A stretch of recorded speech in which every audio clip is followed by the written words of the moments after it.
Okay. Good morning, everyone. Welcome to Byju's Exam Prep IAS. This is Sham Kagod here. Now, before I start the discussion, if there is no issue with the sound, can you please give me a thumbs up? Let me know that I'm audible to you so that we can start with the discussion. Done. Let's start then. So, yesterday, what we have done? Yesterday, we started with the concept of financial market. Correct? We started with the idea of financial market. Now, in case of financial market, what we have discussed? A financial market basically represents a market wherein the instruments, financial instruments are traded. And whenever you trade in financial instruments, money will transfer hands, right? From one side, the money will go to the other side. Financial market is generally divided into two parts. One is called as a money market. Second one is capital market. Money market is the market where instruments are traded, but they have short duration. The instruments that are traded are having shorter duration. That is up to 1 year. And in case of capital market, it's a market where the instruments are traded, but the tenure is more than 1 year. Money market is further divided into multiple components, different instruments. Right? We have treasury bills, we have a repo, we have a reverse repo, we have commercial bills, certificates of deposits, commercial papers, etc. And on the other side, we have a capital market. In capital market, we will divide further into two parts. One is basically the equity market, and the equity market basically is the market where ownership is traded, ownership is sold. Whereas in case of the debt market, right, we have discussed so many types of bonds yesterday. In case of debt market, we will not sell the ownership, but will basically borrow. Will be under debt, will be under liability. Right? That is basically the concept of debt market. Then we have entered into the debt market. In debt market, there's a concept of a bond. Right? What is a bond? Bond is a debt instrument. Bond is a debt instrument using which the issuer will borrow from the market. Now, in context of bonds, we have discussed convertible bonds, non-convertible bonds, zero coupon bonds, inflation indexed bonds, sovereign gold bonds, green bonds, right? And we have also discussed masala bonds. Right? So new types of bonds are there in the market. Please be very, very careful. Then we have discussed concept of equity market. Equity market means what? Right? Where shares are issued. And in the context of equity market, we have discussed IPO and EFPO. IPO stands for initial public offering, and FPO stands for follow-on public offering. In case of IPO, the company is issuing the instruments for the first time ever. I'll repeat.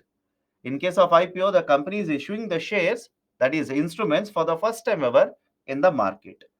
Right? To whom? To the investors. Investors could be you, investor could be me, investor could be a mutual fund company, insurance company, etc. In case of FPO, the company which has already conducted an IPO. I repeat, in case of FPO, the company which has already conducted an IPO will further issue shares. That's the reason this is called as a follow-on public offering. We have also discussed what is primary market, what is secondary market. Then we have discussed the concept of ECB, external commercial borrowing. In case of external commercial borrowing, what is the idea? Companies in India which are allowed to attract FDI, which are allowed to accept foreign direct investment, can go to a foreign market and borrow from the foreign market. For example, they can go to a foreign market, borrow in the form of bonds, that is issue bonds and borrow. That's the reason yesterday, I hope remember, we have discussed concept of masala bond. Masala bond is a part of external commercial borrowing itself. Then apart from bonds, they can usually go to the foreign market, borrow from the banking sector itself. So the argument is very simple here. Indian companies annually up to $1.5 billion now, annually up to $1.5 billion or equivalent value in terms of rupees, can go to external market, borrow from the external market. And this in essence is called as external commercial borrowing, ECB, external commercial borrowing. Then we have seen what are the advantages or disadvantages. We were discussing the concept of credit rating. Let me pick it up from there only. We were discussing the concept of credit rating. What is the meaning of credit rating? Credit rating basically means it refers to the ability or the willingness of the borrower to repay the loan. In simple terms, It represents credit worthiness of the borrower. It represents credit worthiness of the borrower. That is, whether this borrower in the past, have they taken the loan, have they repaid the loan, what is the capacity for them to repay the loan currently, etc. So that is essentially the concept of a credit rating. Then point number two, I said globally, there are three very important credit rating organizations, credit rating companies, all of them from USA. One is a Standard and Poor, S&P. Second one is a Moody's. Third one is Fitch Credit Rating Agency. Right? Standard and Poor, Moody's, and Fitch Credit Rating Agency. And whenever these rating agencies will provide a credit rating, either to a corporate sector or to the government, they generally use a combination. They generally use a combination of alphabet alphabet and numbers, or they will simply use alphabet. For example, in the context of Fitch and Standard and Poor, right, they will provide only alphabet in the form of credit rating. Whereas in the context of Moody's, they will give you a combination of alphabets as well as numbers. Now, point number two, I said, as you keep on moving downwards in the table, that was the last point yesterday. As you keep on moving downwards in the table, as you keep on moving downwards in the table, the credit rating will decrease, credit rating will come down, and the risk that you're going to take will automatically start increasing. And that's the reason I had asked you a question. Imagine there is a bond with a credit rating of AAA and there is a bond with a credit rating of triple B. In which case will you demand more, right? Let's say coupon rate or interest rate. And most of you had answered, sir, we will demand it more, right? When the credit rating is lower, because I'm taking a higher risk. I'm taking a higher risk, so I will demand more. Now let me start. This is what we discussed yesterday. Now, point number three, credit ratings are generally divided into two groups. Credit ratings are generally divided into two groups. One group is called as investment grade. Can you see I've made two groups in this particular table? Please do let me know. Can you people see this? One is investment grade and the second one is basically the junk grade. I repeat, the credit ratings can be divided into two groups. One is investment grade and the second one is called as a junk grade. Now, what is the basic idea? If any instrument is downgraded from, right, let's say an investment grade to the junk grade, automatically it means the risk that you're taking, the risk amount of risk that you're taking has increased, and automatically the coupon rate will start increasing on these instruments. For example, if you have read yesterday's newspaper, what is the argument of Government of India? Please do let me know. What is the argument of Government of India? Government of India says the global credit rating agencies have given the lowest level in investment grade for Indian economy. I'll repeat the statement. Right? If you want to understand, this is what I'm talking about. The global rating agencies, whatever credit rating has been provided to Indian, that is Government of India, the bonds of Government of India, etc., the basic rating that they have provided is the lowest level in investment grade. And please understand the next point. If for any reason, there is a further downgrading, downgrading means what? If the credit rating is decreased by one more level, if there is a further downgrading of sovereign credit rating for India, India's sovereign credit rating will fall into junk grade. Any problem with this statement? India's sovereign credit rating will fall into the junk grade. And when the sovereign credit rating will fall into the junk grade, or for that matter, whenever there is a downgrading, please tell me what will happen to the coupon rate. Please tell me what will happen to the coupon rate. Coupon rate automatically will start increasing. Arey Baba, coupon rate should increase. How will the coupon rate decrease? You please tell me. If you are issuing a bond and your credit rating has been reduced from triple A to double A, as it has happened in case of USA. If the credit rating will go down, it is more risky. And when it is more risky, what will happen to the yield rate as well as the coupon rate? Yield rate basically regarding existing instrument, and coupon rate if you issue any new instrument. So what will happen to the yield rate or coupon rate? Automatically it will start increasing. Correct or not? Automatically it will start increasing. It has to go up because it is risky now. And when the yield rate or coupon rate increases, please tell me what will happen to the cost of borrowing for government. What will happen to cost of borrowing for government? So don't you think even the cost of borrowing will start increasing? Cost of borrowing will start increasing. Right? I hope you understand this. Now please tell me in the context of USA, is it not a concern? If I've read yesterday's article, Hindu newspaper article, which I asked you, advise you people to read, don't you think which is saying exactly the same thing? That is, in the next 3 years, right, there is a concern that they will borrow more money, fiscal deficit will increase, the debt to GDP ratio for USA will increase, they will have to spend more money on interest payment rather than spending money on education, healthcare, etc. As a result of this, right, there is a concern regarding the finances of government of USA. And that is the precise reason the government of USA's sovereign credit rating has been downgraded now. From AAA to AA, the sovereign credit rating has been downgraded. So that is the point, you will have to remember this. Now, whenever the sovereign credit rating of USA is downgraded, if USA's sovereign credit rating is reduced, what is the impact on India? Please understand this point as well. What is the impact of downgrading of USA's sovereign credit rating? Right? What is the impact on India? This is the potential question for UPSC. Right? You have understood if downgrading is there, what will happen? You have understood. But what is the impact on India? Please understand. Lot of investors from the foreign market, let's say from USA, okay? Lot of investors from USA, that is foreign market, they have invested in the Indian market. Correct or not? Please do correct me if I am wrong. Okay? Lot of investors, foreign investors by the way, they've invested in India. Now in USA, downgrading is done. And when there is a downgrading, what do you think will happen to yield rate, coupon rate, or general term, interest rate? Tell me now. What do you think will happen to the yield rate, coupon rate, or interest rate? In case of USA, it will increase. And if the interest rate will start increasing in USA, please tell me, you think of it, when you can get better returns by investing in USA, or let's say comparable returns by investing in USA, will you take a risk and invest in India?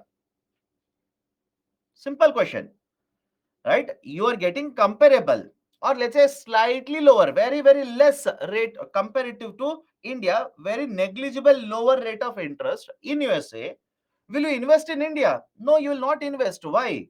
By investing in India, that is in rupees, you already are taking one risk, that is exchange rate risk. But on the other side, if interest rates in USA will start increasing and you're almost earning, almost, not the same, almost earning a similar rate of interest, why will you take more risk and invest in the Indian market? You will not invest. You will withdraw money from India and take the money and invest in the USA market. This is basically called as capital risk. Sorry, capital flight. This is basically called as capital flight. All of you okay with this? That is the precise reason. Have you read the newspapers? Couple of days ago, 4 to 5 days ago, what was there in the newspaper? There was a downgrading in the USA market, and at the same point of time, the stock market in India, BSE as well as NSE, fell down. Correct or not? Please do let me know. If you have not checked it, please check it at least now. I'll repeat it.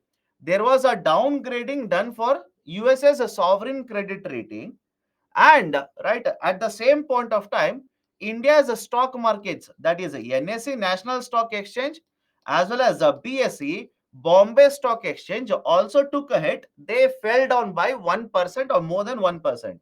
And as a result of this, more than 3 trillion dollars, sorry, 3 trillion rupees, not dollar, more than 3 trillion rupees worth of investments were wiped out in India. The 3 trillion rupees worth of investments were reduced in India. If you ask me, sir, how is that possible? Where does the money go off like this? Let me ask you a very simple question. Simple, follow the sequence here. Imagine you purchase the shares of company XYZ today at a price of 100 rupee. Okay, follow the sequence. Imagine you purchase the shares of company XYZ at 100 rupee today. Now tomorrow what will happen? Let's say USA's market is downgraded. One more level, it is downgraded. And when USA's economy is downgraded, the foreign investors looking at higher interest rates in USA will start selling shares in India so that they will take their investment and go out of India. They will start selling shares. Now tell me, if they start selling shares, what will happen to market prices for the shares in India? Tell me now, what will happen to market price for the shares? Market price of the shares will go down, which means the share which you purchased at 100 rupee, now the market price of the share will become 10 rupee. Can I say your investment has gone down by 10 rupee? Let me know, does it make sense to you or not? Can I say your investments have gone by 10 rupee, or else I will simply use the term your investments have eroded by 10 rupee. Your investments have eroded means gone, right, have come down by 10 rupee. And that is the precise reason when this downgrading of USA market took place, around 3 trillion rupees worth of investments eroded in Indian stock market.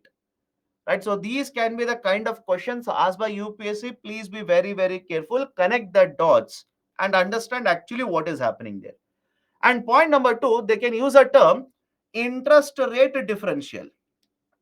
They can simply use the term interest rate differential. What do you mean by interest rate differential? Imagine by investing in India. Imagine by investing in India, you are earning 5.5% rate of interest. Just hypothetical number. Imagine by investing in India, you are earning 5.5% rate of interest. And because of downgrading in USA, interest rate has increased, let's say to 5.4%. Please tell me how much is the interest rate differential for USA investor? Can I say 0.1%? Let me know. Can I say for USA investor, the interest rate differential is 0.1%?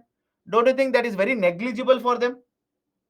Negligible means doesn't matter whether they are investing in India or USA, they are earning almost the same amount of interest rate. That is also happening now. That is also one of the reason why USA investors or foreign investors are withdrawing the money from India and they are investing in foreign market. That is also leading to capital flight. And the third very important point, whenever there is crisis or uncertainty, whenever there is crisis or uncertainty in the global market, please tell me, if you are a foreign investor, if you are an investor from USA, would you want to keep your money, that is your investment, in a foreign market or in your domestic market? Very simple question. Whenever there is uncertainty, volatility, etc., that will take place, would you want to keep your money in a foreign market or in a domestic market? You would prefer to keep your money in a domestic market, not in a foreign market, my dear, in a domestic market. You would prefer to keep your investments in a domestic market, not in a foreign market. Why? My dear, when there is crisis or uncertainty, why do you want to keep your money, put your money outside your country? I hope you understand this. Yes or no?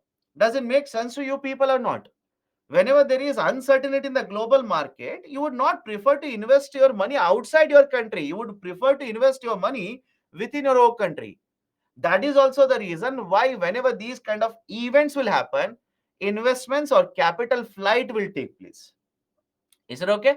Whenever these kind of events will happen, for example, Russia Ukraine war, right, whenever these kind of events will take place, generally we'll see there is a flight of the capital from one country to another country.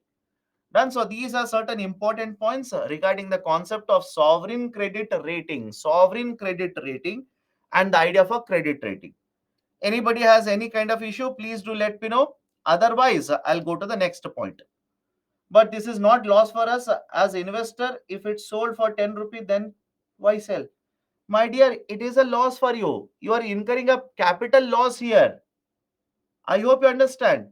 You are incurring a capital loss. If your share price, when you purchased at 100 rupee, the market price of the share will fall down to 90 rupees. Is it not a capital loss for you? How do you say this is not a loss? Is it not a capital loss? That is, you purchased an asset at 100, now the asset price is 90 rupee. Tell me, is it not a capital loss? Of course, it is a capital loss. Capital flight means capital, that is money. Investments will start moving from one country to another country. That is called as flight of the capital. And flight of the capital generally happens in case of foreign institutional investors. So they will take their money, move out of India, invest again back in USA. That is called as basically the capital flight. Okay, now again there is an impact on exchange rate also. Sir, is there any impact, other impact apart from this? There is an impact on exchange rate also. You'll understand after some time, don't worry. Can we go forward now? Okay. Next concept that I want to discuss is the idea of mutual funds. The idea or the concept of mutual funds. Now, what do you mean by mutual fund? Look at the definition first. A mutual fund is a type of investment vehicle consisting of portfolio of stocks, bonds, or other securities. Understand this very carefully. A mutual fund is a type of investment vehicle consisting of a portfolio of stocks, bonds, or other securities. Point number one, whenever you come across the term portfolio here in the stock market, in the financial market, portfolio simply means collection or a group. Collection or a group. Okay, that is the meaning of portfolio. Now, what do you mean by mutual fund is a portfolio of stocks, bonds, etc.? Let me explain this. This is an example. Do not by heart the picture. UPSC will not ask you the picture. Now, imagine there are three investors, A, B, and C. All the three investors want to invest in the stock market or in the bond market, but they do not have expertise. They don't know how to invest, or they don't have time, right? They do not understand how the stock market works or the bond market works. For whatever reason, they do not directly want to invest in the market. So for them, there is one opportunity, one type of investment vehicle that is available. This is called as a mutual fund. Now, what do you mean by mutual fund? Let's start. What do you mean by mutual fund? Let me start with a very simple example here. Now, imagine you are one of the investor. You are one of the investors. One of the investors that is out of A, B, and C. I am a mutual fund company. Now, have you heard of ICICI mutual fund company? Please do let me know. Axis a mutual fund company. Franklin Templeton mutual fund company. So, what do they do? Right? Even SBI has mutual funds. Right? Every bank, many financial institutions are providing mutual fund services now. Now, have a look at this. Imagine I'm a mutual fund company. I'll say this is a mutual fund unit. I'll repeat. I'll say this is a mutual fund unit. The value of the mutual fund unit is 100 rupees. So I will sell this mutual fund unit to you. You will give me 100 rupees. Same thing I will do with investor B and investor C. So please tell me, if I'm selling three mutual fund units, 100 rupees each, can I say I will collect a 300 rupees from all the three investors? Let me know. I will collect a 300 rupees from all the three investors. Sir, are there always three investors? No, there can be more investors. Is it compulsory that I will purchase only one? Nothing wrong. Please understand, you can purchase one, you can purchase a two, you can purchase three. It is entirely up to you how many mutual fund units you want to purchase. Now, in this example, you have purchased one mutual fund unit. You have given me 100 rupees. Same has been done by B and C as well. So now I've collected 300 rupees. I've given one mutual fund unit to you, to B, as well as to C. Now, what will I do using this 300 rupee? Think of this, understand this very carefully. If I say this mutual fund unit is a equity mutual fund, answer to me now. I'm saying this mutual fund is a equity mutual fund. Where do you think I will invest most of the money that I'm collecting from investors? Look at the name, automatically you'll understand. These are not difficult concepts. If I say this mutual fund is an equity mutual fund, can I say most of my investment have to happen in the equity market, share market, right? Usually more than 60 to 70% of these investments will go to the stock market itself. Now, on the other side, if I say this mutual fund unit is a debt mutual fund, if I say this mutual fund unit is a debt mutual fund, what do you think? Where my investments will go? All of you will agree, most of my investment will go to the bond market, that is the debt market. So that is basically the classification, broader classification. You'll find multiple types of mutual fund units, but it is basically a combination of all of them, right? Either they will invest most of them in a bond market or in equity market or balanced approach, etc., etc. So this is a equity mutual fund and debt mutual fund. Now let me go to the next point. I will collect 300 rupees from the investors and imagine I will invest in the debt market. I'll take a very simple idea here. Imagine I will purchase bond of government of India. I will use all the 300 rupees. I will purchase a bond of government of India. Now, please tell me, do you think market prices of government of India's bonds will remain constant or they'll keep on fluctuating? Tell me now. Can I say, right, the market prices of the bonds will not remain constant. They'll keep on fluctuating. Fluctuating means certain day they will increase. On the other day, they will fall. So have a look at this. This mutual fund company will collect investments, invest, let's say, in the bond market, and they will hold the assets now. They will keep the assets. What are assets here? Bonds are nothing but assets. And because they are keeping asset and managing these asset, managing means tomorrow they will sell these asset, purchase another asset. Day after tomorrow they will further purchase more asset.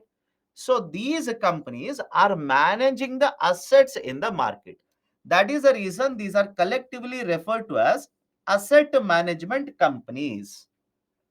I hope you understand this. These are called as asset management companies. Anybody has a difficulty why these are called as AMCs? They are purchasing bonds. Bonds are assets. They are purchasing shares. Shares are also assets. So they are managing these assets. Hence, these are called as asset management companies. Now, if they purchase Government of India bond, let's say today, just take hypothetical example. Imagine today, Government of India's bond is worth 300 rupees. Tomorrow it can fall down to 270 rupees. Possible or not? Of course, it is possible. Tomorrow it will fall down to 270, or it can also go up to 360 rupees. Anything is possible, right? These instrument market prices are fluctuating. So when you purchase, that is a mutual fund company will purchase the asset at 300. Tomorrow it can go up to 360 or it can fall up to 270 also. So the management company which has purchased assets, the value of these assets will keep on increasing or decreasing. This is basically called as net asset value. All of you are okay with this particular point? Please do let me know. This in simple terms is called as a net asset value. In short, you will come across a term called as NAV. In short, you will come across a term called as NAV. Now let me go to the next point. Let me go to the next point. Have you heard of the statement? Whenever you see these ads, have you heard of this particular statement which says mutual funds are subject to market risk? Correct? Mutual funds are subject to market risk. Please read the offer document carefully before investing. Meaning what? If you have invested 100 rupee, think of this. If you have invested 100 rupee and purchased this mutual fund unit, any guarantee what will happen to the value of this mutual fund unit? Think of it. If you have invested and purchased a mutual fund unit of right 100 rupees, any guarantee what will happen to the value of this mutual fund unit? Any guarantee that you will get more than 100 rupees? No guarantee. Any guarantee that you will get less than 100 rupee? No guarantee. It depends on the performance of the instruments. It depends on performance of the market where your company has invested money. For example, please understand this carefully. Mutual funds are further divided into two more types. One is called as open mutual fund. Second one is called as a closed mutual fund. One is called as a open mutual fund. Second one is called as a closed mutual fund. What do you mean by open mutual fund? I will sell this mutual fund unit to you today and I'll collect 100 rupee from you. You can anytime, I repeat, you can anytime come to me, return this mutual fund and collect the money. How much money you will get, I'll explain in a minute. Just wait. I'll repeat it again. Right? Open mutual fund. I've sold this mutual fund unit to you today and you can anytime come back to me, return the mutual fund and get the money. This is called as open mutual fund. And on the other hand, closed mutual fund. I will sell this mutual fund to you, but I'll say there is a lock-in period of 5 years. I'm saying you cannot return this mutual fund to me for 5 years. No way. You will have to keep these mutual fund units with you for 5 years. After 5 years, anytime you come, return the mutual fund unit to me. I hope you understand the difference between open and closed mutual funds. Let me know now. Open-ended or closed-ended mutual funds. That is whether you are allowed to redeem. Redeem means return. Whether redemption is allowed at any point of time or after certain number of years. This is basically the difference between open and closed mutual funds. Now come to the next point. Now let's say whether you have purchased open or closed, doesn't matter. You have come to me, you want to return this particular mutual fund unit to me and you want to get the money. Now how the money will be calculated, let me show it to you. I'll take the same example. 100 rupee I've collected, you have mutual fund unit. I will take this 100 rupee, invest in the market, either in the stock market or in the bond market, doesn't matter. I've invested in the market. Now let's say the market price of the assets, when you want to redeem, when you want to return the mutual fund to me, the market price of the asset was 360 rupees. Market price of the assets which I was holding by using your mutual fund units investment was 360. Now please tell me, is it okay? I will take the net asset value of 360 rupees. How many mutual fund units are there? 3 mutual fund units. Can I say per mutual fund unit, now the value will become 120 rupees? Let me know. Per mutual fund unit, in this example, per mutual fund unit, it will become 120 rupees, which means if you return the mutual fund to me today, I will give you 120. But of course, please remember, I will also collect a certain charges from you. I'll collect certain charges. Why? My dear, I'm an expert. I'm providing services to you. Right? Don't you think I should charge you certain amount of money for that? Does it make sense to you? I should impose certain charges. These are called as fund charges. I will impose certain charges, collect from you, and the remaining amount I'll give it to you. Now, what if rather than asset value being 360 rupees, what if it is 270 rupees? Same calculation. 270 divided by 3 mutual fund units, per unit you will get 90 rupees. Again, after deductions of certain charges, you will get less than 90 rupees. This is how the concept of mutual fund units will work out in the market. I hope you understand now why do they say that mutual funds are subject to market risk. Because there is no guarantee what will happen to the value of the assets tomorrow. There is no guarantee what will happen to the assets today after 1 hour. The market prices of the assets might go up or market prices of the assets might fall down. So that is the reason whenever you invest in any of these instruments, there is a market risk that you are going to face. Any problem with any points that I've discussed? Can we go forward here? Right? Mutual funds give a small or individual investors access to diversified, professionally managed portfolio at lower prices. Mutual funds are divided into several kinds of categories, representing the kinds of securities they invest in, their investment objective, and type of returns they seek. For example, please do let me know. If you're a kind of an investor who wants, right, to take higher safety, earn moderate returns. I'll repeat the statement here. You're a kind of an investor who wants to invest, take moderate risk and moderate returns. Don't you think debt mutual funds are the best suit for you? Think of it. Don't you think the debt mutual funds are better for you? And even within the debt mutual fund, what if the mutual fund company says, most of these instrument, most of your investment, I will do in government bonds. Tell me now, is it not more safe for you?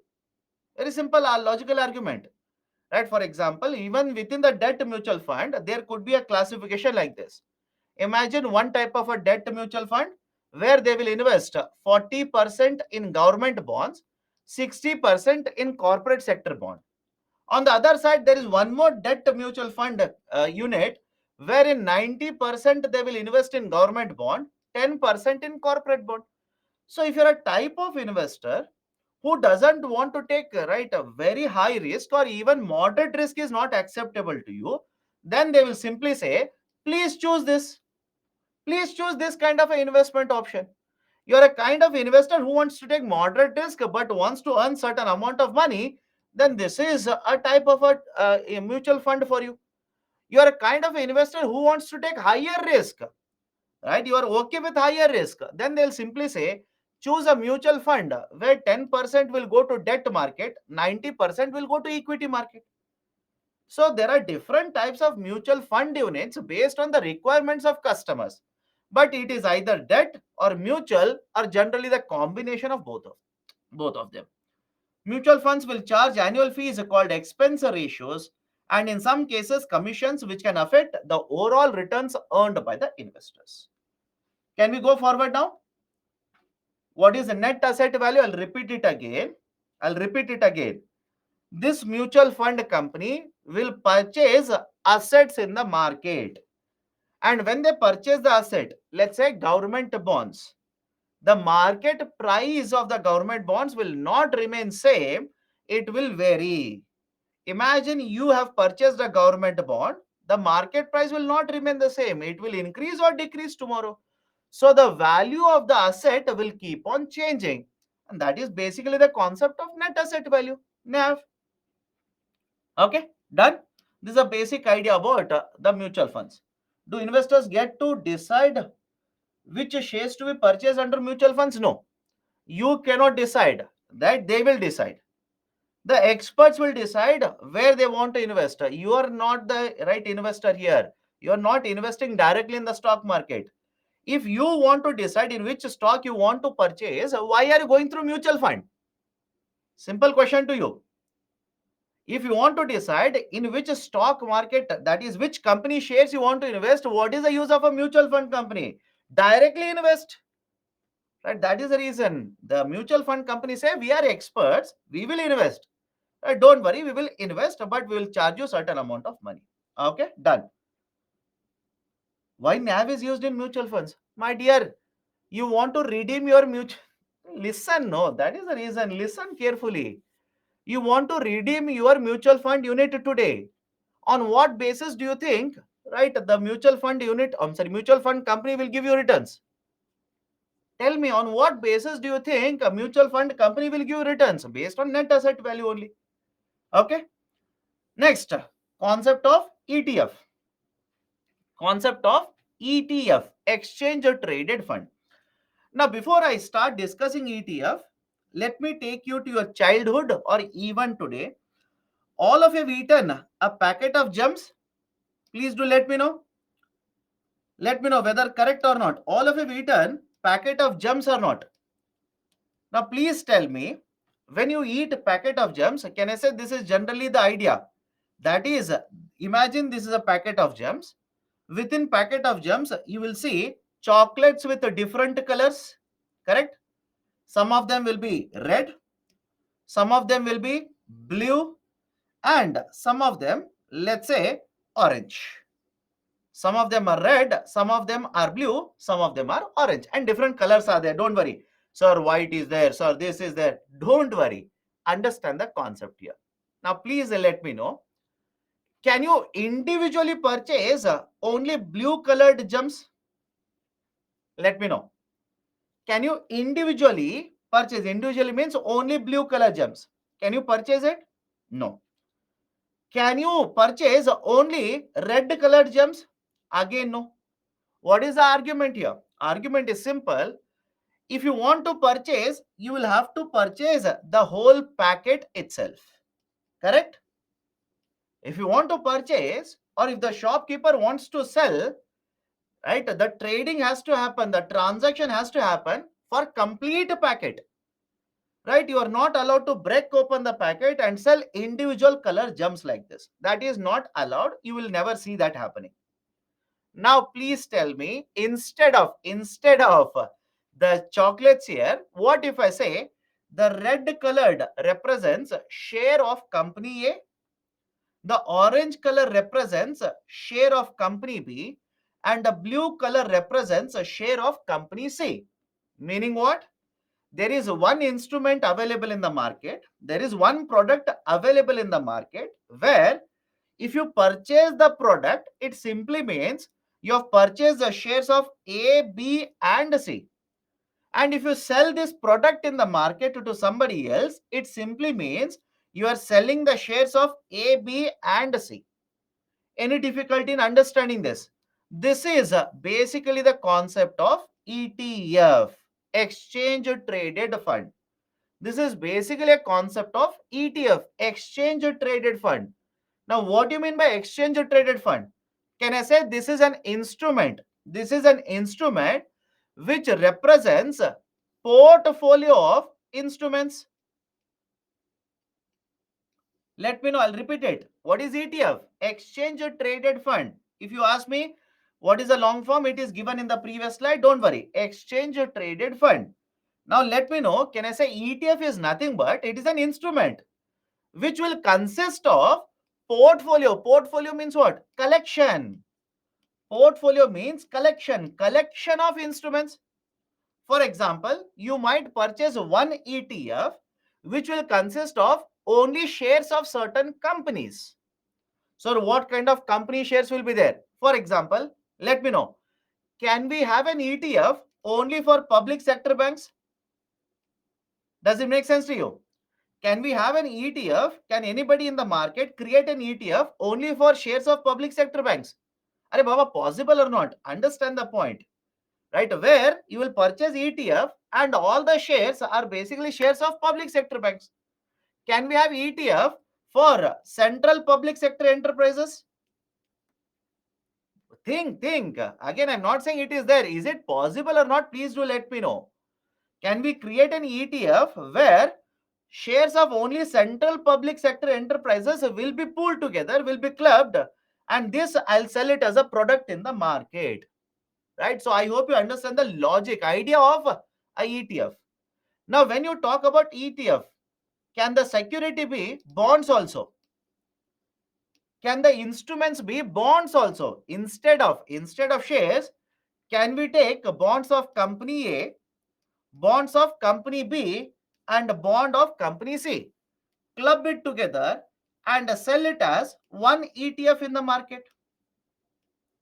Any problem with this? Please do let me know. Any problem? Again, do not complicate it, right? Imagine, just go back to your childhood.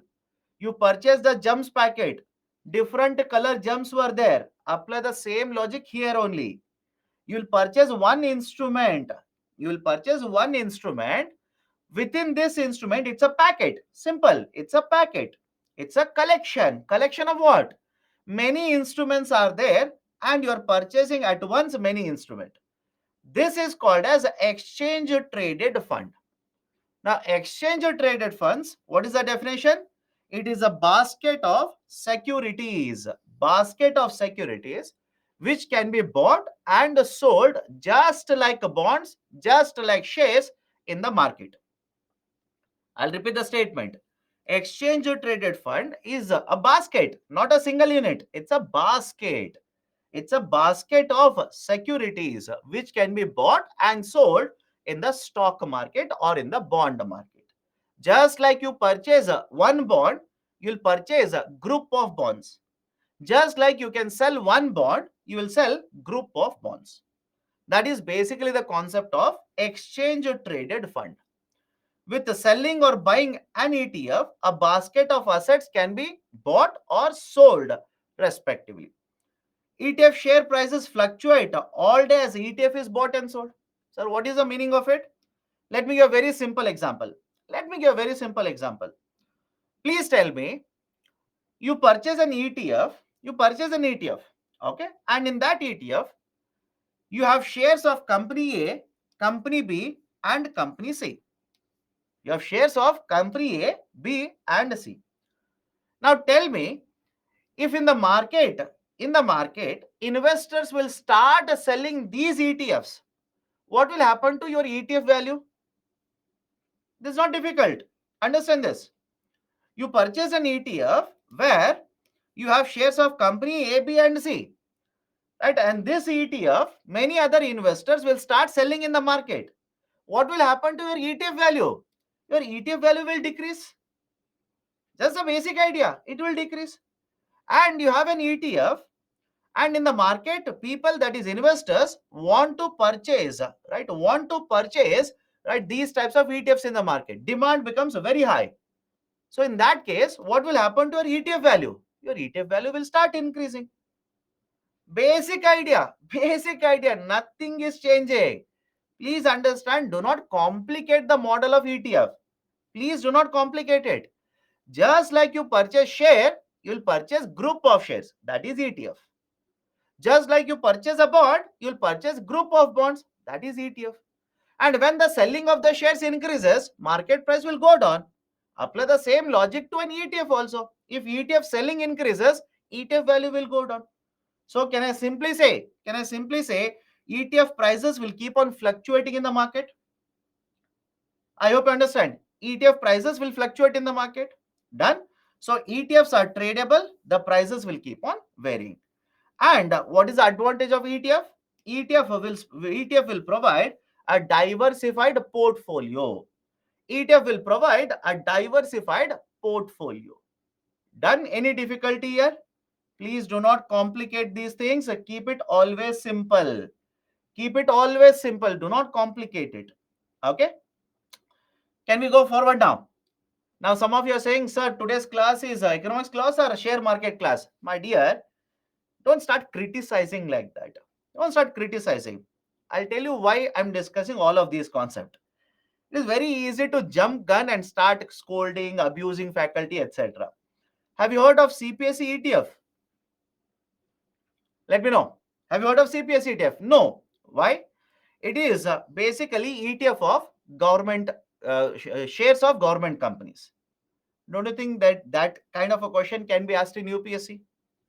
Point number 2. Have you heard of term disinvestment? Let me know. Have you heard of the term disinvestment? If you say no, then I'll simply ask, look at the day for yesterday's lecture. Can I say, think of this now. Can I say one of the methods used by the government to go for disinvestment can be through ETF? Think of it now. Please think of it.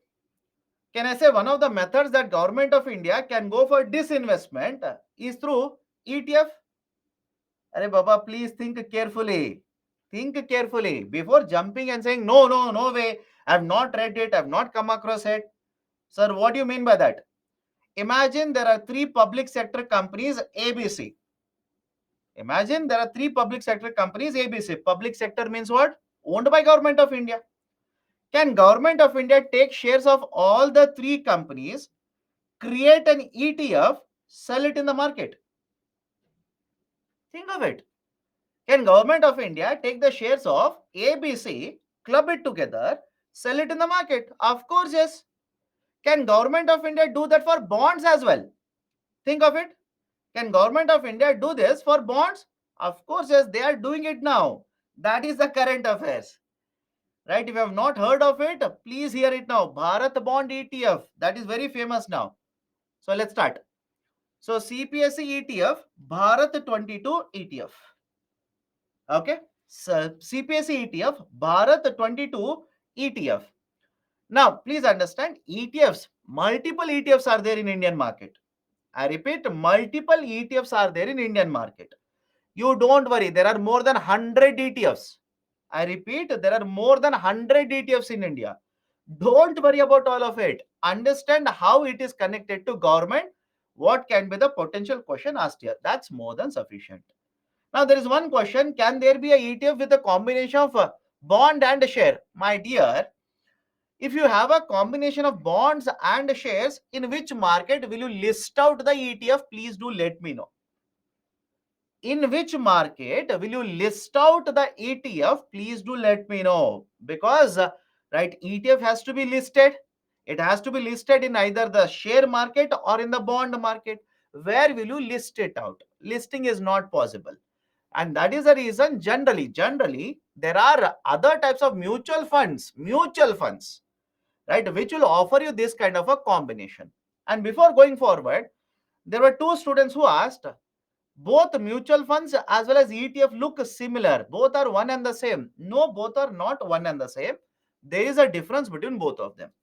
Remember this point. In case of ETF, these are called as passively managed. You'll understand in a minute. Just give me a minute. These are called as passively managed investments. Whereas in case of mutual funds, these are called as actively managed investments. Actively managed investment. So what do you mean by that? Let me give a very simple example. Imagine you'll purchase this equity ETF. Imagine you'll purchase this equity ETF. Please tell me, can you change the composition of assets in this? Please think of it and answer. Imagine you purchase this equity ETF, which is there right in front of you. Can you change the composition of assets here? Can you change the composition? No, you cannot change the composition. It's a packet. It's a jumps packet. Either purchase the complete packet or sell the complete packet. You cannot alter the composition. But on the other side, in case of a mutual fund company, imagine a mutual fund company is there, right? That is, I will collect 300 rupees from you. I'll purchase a share of A, B, and C today. Please tell me, can I change the asset composition tomorrow? Right? Let me know. Can I change the composition of asset? Of course, yes. That is, the asset management company can keep on changing it. Tomorrow I can sell B and C and purchase only A. Day after tomorrow I'll sell A also. I'll purchase D share. So that is called as actively managed investments. Active investments. Whereas in case of ETF, no, right? You cannot change the composition of assets. Composition of assets in ETF will always remain same. Either you can purchase the whole composition or you can sell the complete composition. You cannot alter the composition of assets within ETF. So ETF are passively managed, MF are actively managed. Okay, now let me go to the next point here. CPSE ETF. CPS ETF. Now there are two types of ETF related to Government of India. Government of India. CPSE ETF and Bharat 22 ETF.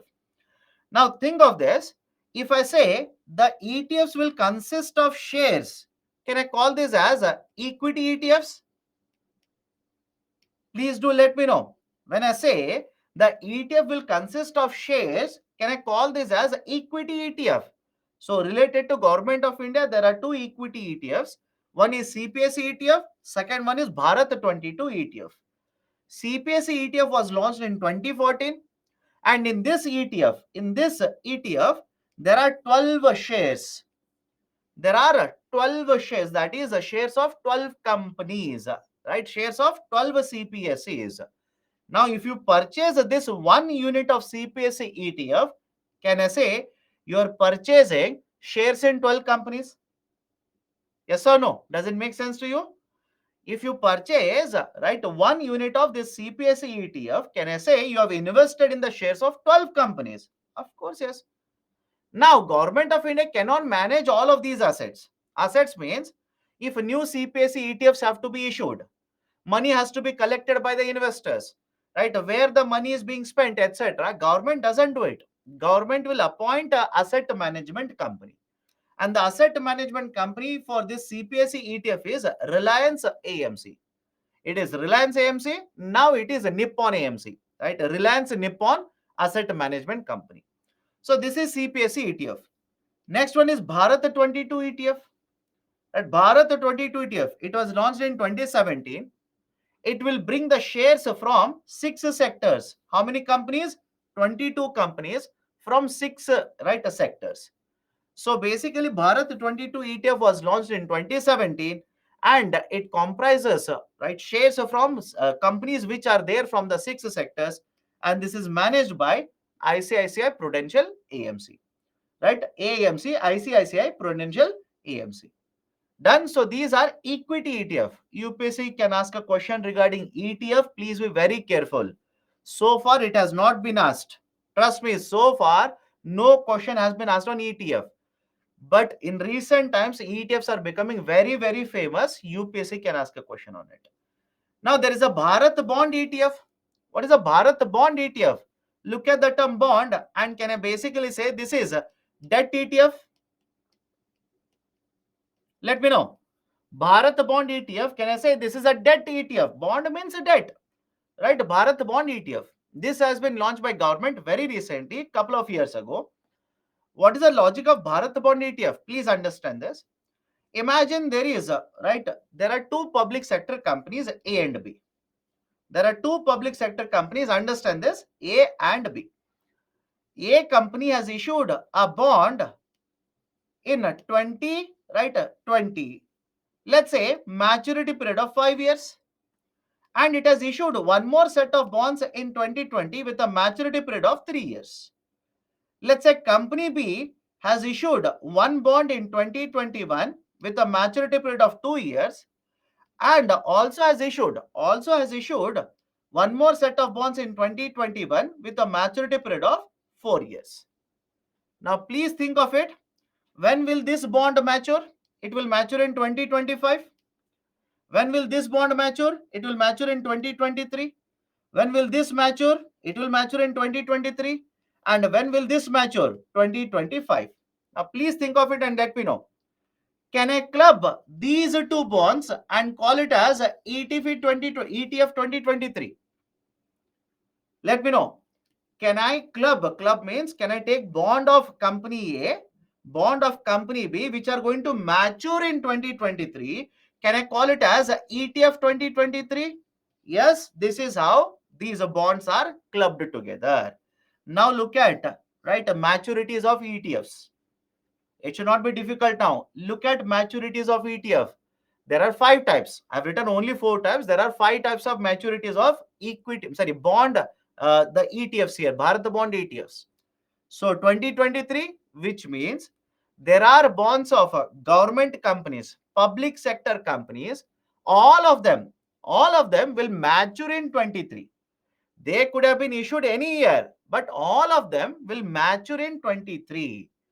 We have another maturity 24, another, right, the debt ETF, where all the bonds of public sector companies will mature in 24. Same for 30, same for 31 as well, right? Just to make it much more clear, let me know, can I club this bond with this bond? Can I club both of these bonds and call it as a ETF 2025 now? Of course, yes. Can I call them as ETF 2025? Of course, yes. They might have been issued in different years, but all of them will mature in the same year. This is basically the concept of Bharat Bond ETF. Bharat Bond ETF has a fixed maturity period, right? That is, right, 2023, 2025, 2030, 2031, 2033, etc. like this. Why do we have these kinds of maturity period? Government of India says, if you want to invest,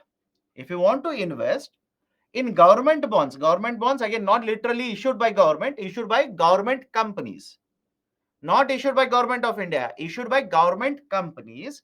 You want to invest for a shorter duration, there is a ETF 2023 for you. You want to invest in a longer duration, right? That will be 2031. I hope you understand, right? You can choose either 2031, you can choose 2030, or you can choose 2025 or 23 based on your requirement, right? We have different types of ETFs. You choose where you want to invest. It will invest in high quality triple A rated. Please tell me, do you understand what is meaning of triple A rated now? It will invest in high quality triple A rated bonds of public sector companies. It will hold the bonds till their maturity. Coupons are not given annually. Coupons are again reinvested. Once the bonds will mature, along with the coupon, plus interest on the coupon, plus that is returns on the coupon, plus your principal amount will be repaid. This is how Bharat Bond ETF will actually work out. The fund will be managed by Edelweiss, a mutual fund company. This is an asset management company, right? We have multiple maturities. For example, we have maturities of 23, 24, 30, 31, etc. Any problem with bond ETF as well as the debt ETF? Can we go forward here? Means according to maturity of the bond period is decided the year, right? If you come across Bharat bond ETF, let's say 2035, let me know. If you come across Bharat bond ETF 2035, what does it mean?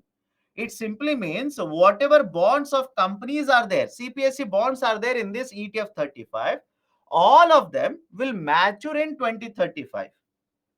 I hope you understand. All of them will mature in 2035. When they have issued, that's not important. But all of them will mature in 2035. But how can we differentiate which one is debt ETF, which one is equity ETF? My dear, in Bombay Stock Exchange, sorry, in National Stock Exchange, imagine you will come across CPSE ETF. Please tell me, is it a debt ETF or an equity ETF? Let me know. You tell me the answer. You will read the newspaper, they'll say in NSE, there is CPSE ETF. Is it right a bond ETF or an equity? It's a stock market. In case of stock market, it has to be equity ETF. In the bond market, you will come across a debt ETF. So where they are listed, right? In which market they are listed, don't you think based on that you'll be able to differentiate whether this is equity or a debt? If that is also difficult, right, please do me a favor. You, if you want, you can visit Nippon, right? Nippon Mutual Fund website, Nippon AMC website. They have listed, right, these kinds of ETFs, and they will tell you. They will clearly say, okay, this is a debt ETF, this is a equity ETF. And when you're investing, don't you think you should check all of it and make investment later? So it is very clear whether this is equity or debt. Based on that, you can take a decision. Okay. It will hold the bonds till maturity. That is, if this is right ETF 2035, imagine you have purchased ETF 2035. The company which has purchased your money will hold your money till 2035. They will not return anything to you till 2035.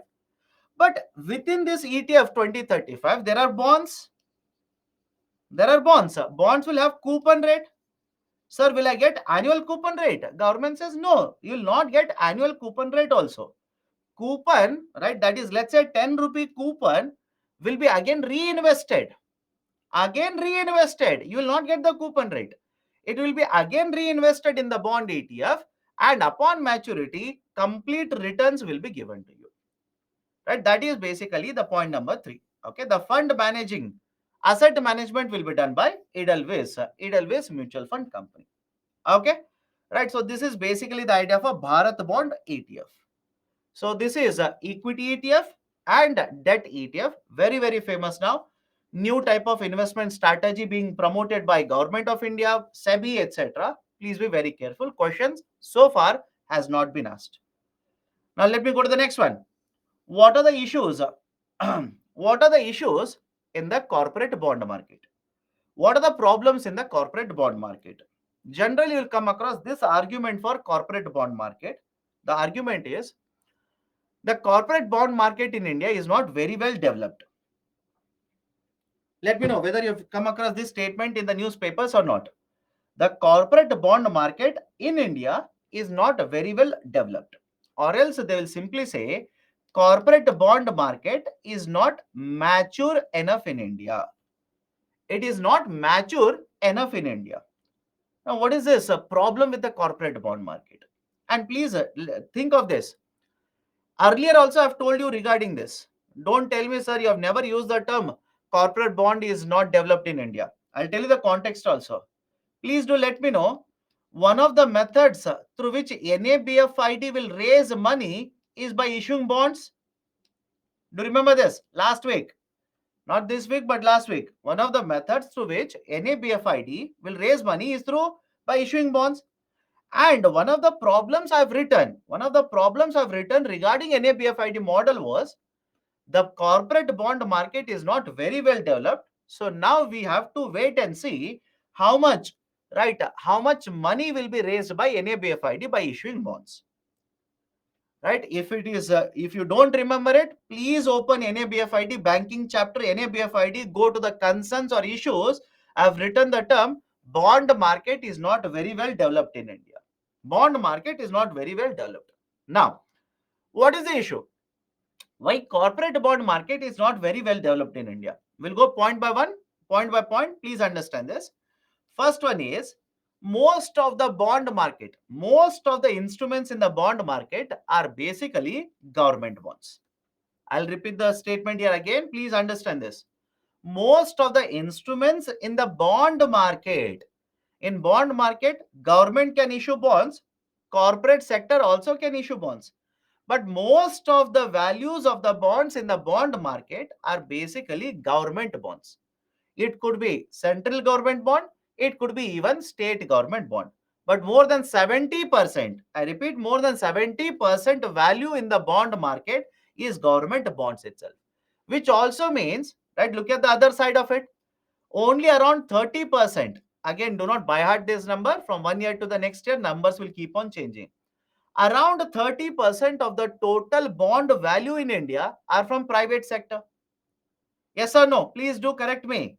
If more than 70% of the bonds issued in India are government bonds, does it also mean around 30% of it are basically corporate sector, that is private sector bond?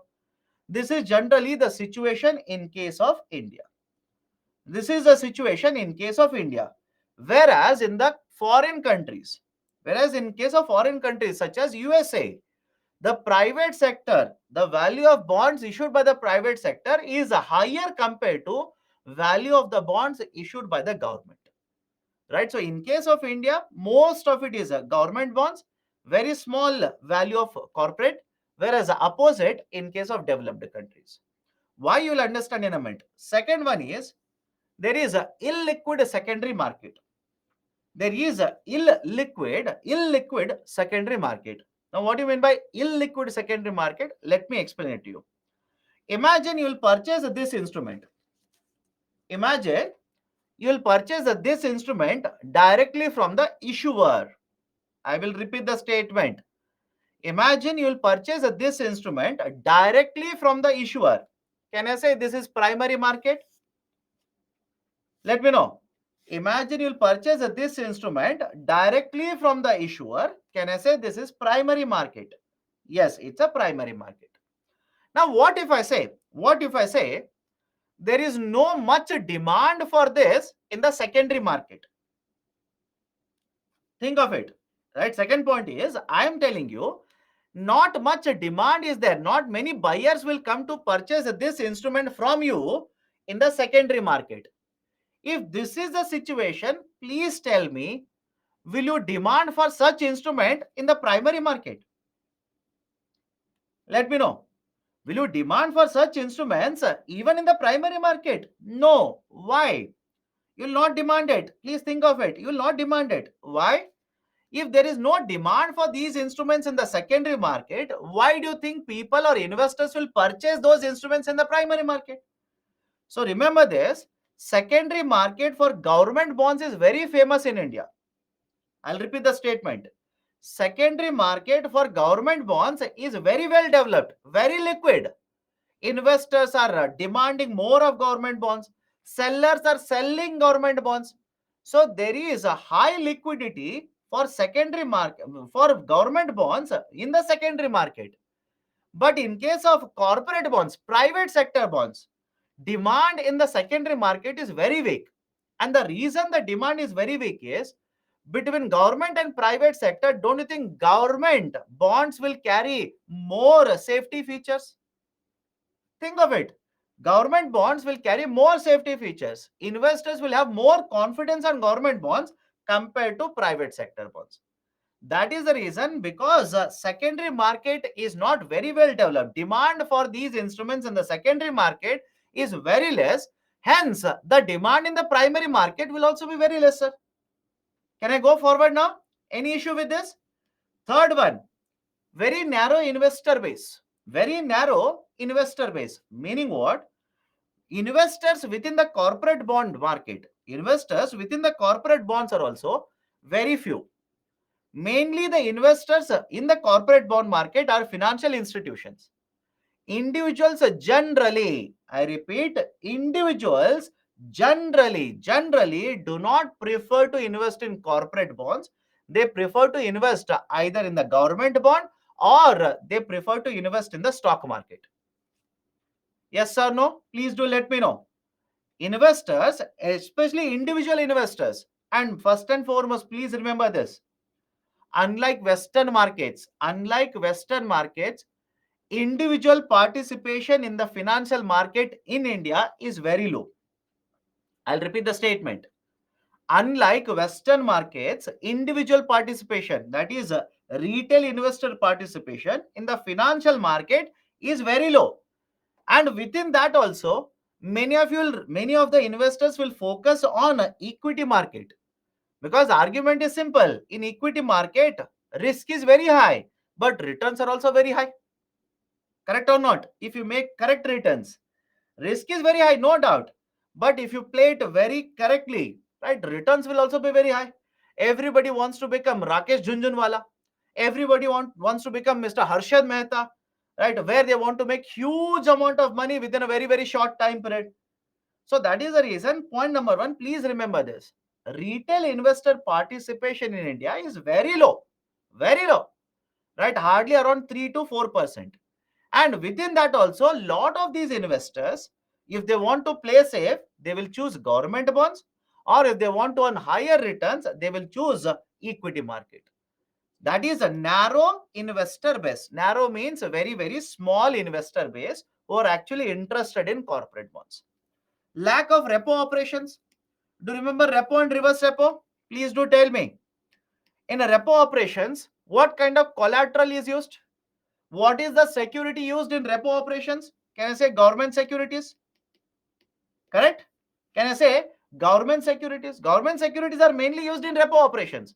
So even when the repo operations or reverse repo operations are conducted, which are done on day-to-day basis, mind you, in terms of thousands of crores of rupees, it is mainly the government securities which are used.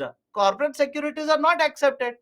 So if you talk about a bank, if they want to purchase a corporate bond, they are not allowed to use corporate bond in a repo operation. So tell me, will the bank demand more of corporate bonds in the market? No, the preference for government securities would be much higher. And finally, different types of bonds, right? Diversity in the bonds, different types of bonds, right? Different diversity of the bonds is not very well developed in India. Very few types of bonds are there in India compared to Western markets. Compared to Western markets, very, very few types. Some of you might simply start accusing me and say, sir, masala bond is there. But sir, green bond is there. My dear, green bonds, masala bonds have become famous only in the last decade. I hope you understand my statement. The concept of a green bond, masala bond, additional tier 1 bond, tier 2 bond, etc., have become very famous in the last 1 decade. Right, but the bond market is not open in last 1 decade. It is a very, very old bond market in India. So argument is very simple. Different types of bonds will have to be developed, have to be promoted in India, so that investors' confidence in the bond market will improve, that participation in the bond market will start increasing. So these are certain very important reasons why corporate bond market is not very well developed. Right? Why corporate bond market in India is not very well developed, whereas a government bond market is very well developed. Can we go forward? Can we go forward? Arey Baba, I'll repeat all the points once again, but listen carefully. If you don't listen to the points carefully, there is no point in running around the bush again and again. There's no point. Point number one, most of the bonds in the bond market in India are government bonds. Most of the bonds, more than 70% of value of the bonds in the bond market is government bond. So very less of corporate bonds are issued in India. Point number two, the demand, right? That is a trading, demand and supply. The trading of these corporate bonds in the secondary market is not very high, right? There is very less demand for corporate bond markets even in the secondary market, because compared to corporate bonds, in case of India, investors feel more secure to invest in government bonds. That is the reason even in the secondary market, trading volumes are very, very low, illiquid secondary market. Third one is investor base is very narrow. Narrow means very little, right? Most of the investors in India prefer to invest in government bonds or in the equity market. Corporate bonds, the preference is very, very low. Fourth point, right? These corporate bonds cannot be used even in case of repo operations. So if you talk about a repo operation, government securities are used as a collateral, right? As a security in the repo operation. So even for a bank, demand for right, the government bonds is higher compared to corporate bonds. And we do not have different types of varieties of bonds in India. The variety that is available in India is much, much lower compared to the foreign Western markets. So we need to develop and promote new types of bonds so that it will attract a lot of investors. Confidence of the investors in the market will increase. Liquidity will also increase in the bond market. Done. So these are some of the reasons why corporate bond market in India is not very well developed. Now, what is the reform? What kind of reforms have been implemented? First one, Reserve Bank of India as well as Government of India are promoting new types of bonds in India. They are promoting newer, right, new types of bonds in India. For example, green bonds. Please tell me, did we discuss all these bonds? If there is anyone who says, sir, you have not discussed this particular bond, let me know. I will tell you in which chapter I have discussed. I'll tell you where I have discussed. Masala bonds, yes. 81 bonds, yes. Tier 2 bonds, also, yes. All these bonds, these are new types of bonds in India. In fact, now there is one more type of a bond, infrastructure bonds. Again, new type of bond in the sense now the demand is actually increasing. Infrastructure bonds. Have you come across the term infrastructure bond? Please do let me know. Have you come across infrastructure bond? Let me see how many of you have read the newspapers. Let me see how many of you have read the newspapers. I'll tell you. Right. So infrastructure bonds are being issued by State Bank of India now. If you have not read it, please read it. Infrastructure bonds are issued by State Bank of India now. Right. Last week they have issued. Again, they want to issue infrastructure bonds. Right. SBI has issued infrastructure bonds of tenure 15 years. 15 years. Because please remember, point number one, please let me know. Infrastructure means what? Should the bond have a lower maturity period, let's say 2 to 3 year, or a longer maturity period? Think of it and please do let me know. If there is anyone issuing an infrastructure bond to you and they're borrowing, what do you think should be the maturity period? Right? 2 years, 3 years, 5 years, or 10 years, 12 years, 15 years? It should be longer time period. That is the reason RBI simply says, if you are going to issue infrastructure bond, it should have a maturity period of at least 7 years. It should have a maturity period of at least 7 years. You cannot issue below 7 years. Why? Infrastructure requires right long-term borrowing. You cannot repay it in short term. It will put a lot of pressure on you. Long-term borrowing. So that is the reason now infrastructure bonds are very famous. Check it. Check it in Google. You will understand it. SBI has issued a 10,000 crore worth of infrastructure bonds a couple of days ago. Now they want to further issue another 10,000 crore worth of infrastructure bonds. So promotion of a newer types of bonds is being done here. Second one is a targeted long-term repo operations. TLTRO. TLTRO. Targeted long-term repo operations. Now, what do you mean by targeted long-term repo operations? Let me explain this. Here is a bank, and the bank will take a loan for 1 to 3 years. 1 to 3 years from Reserve Bank of India. Look at the term long term, targeted long term. So bank will take a loan for 1 to 3 years from Reserve Bank of India and use it to purchase only corporate bonds. Look at the sequence here. I'll repeat it. Right, under RBI, this particular facility is provided now. Right, the bank will take loan for 1 to 3 years and use this money to purchase only corporate bonds in the market. Now, is it okay if I say this is a targeted operation? Let me know. This is a targeted, right, measure. Targeted means what? We are going to use the money only for purchasing corporate bond. Point number two, whenever the bank will use this facility to purchase corporate bond, what kind of corporate bond they are allowed to purchase? Should they purchase a junk grade? Should they purchase an investment grade? RBI simply says you will not be allowed to purchase a junk grade. You will be allowed to purchase only investment grade bonds. Only investment grade, not the junk grade, because the junk grade is very risky. Right, do not take a loan from me and purchase risky instruments in the market.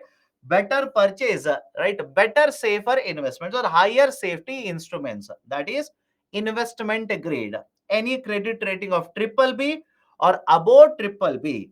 Now instead of triple B, can UPSC confuse you by writing Baa3? Let me know.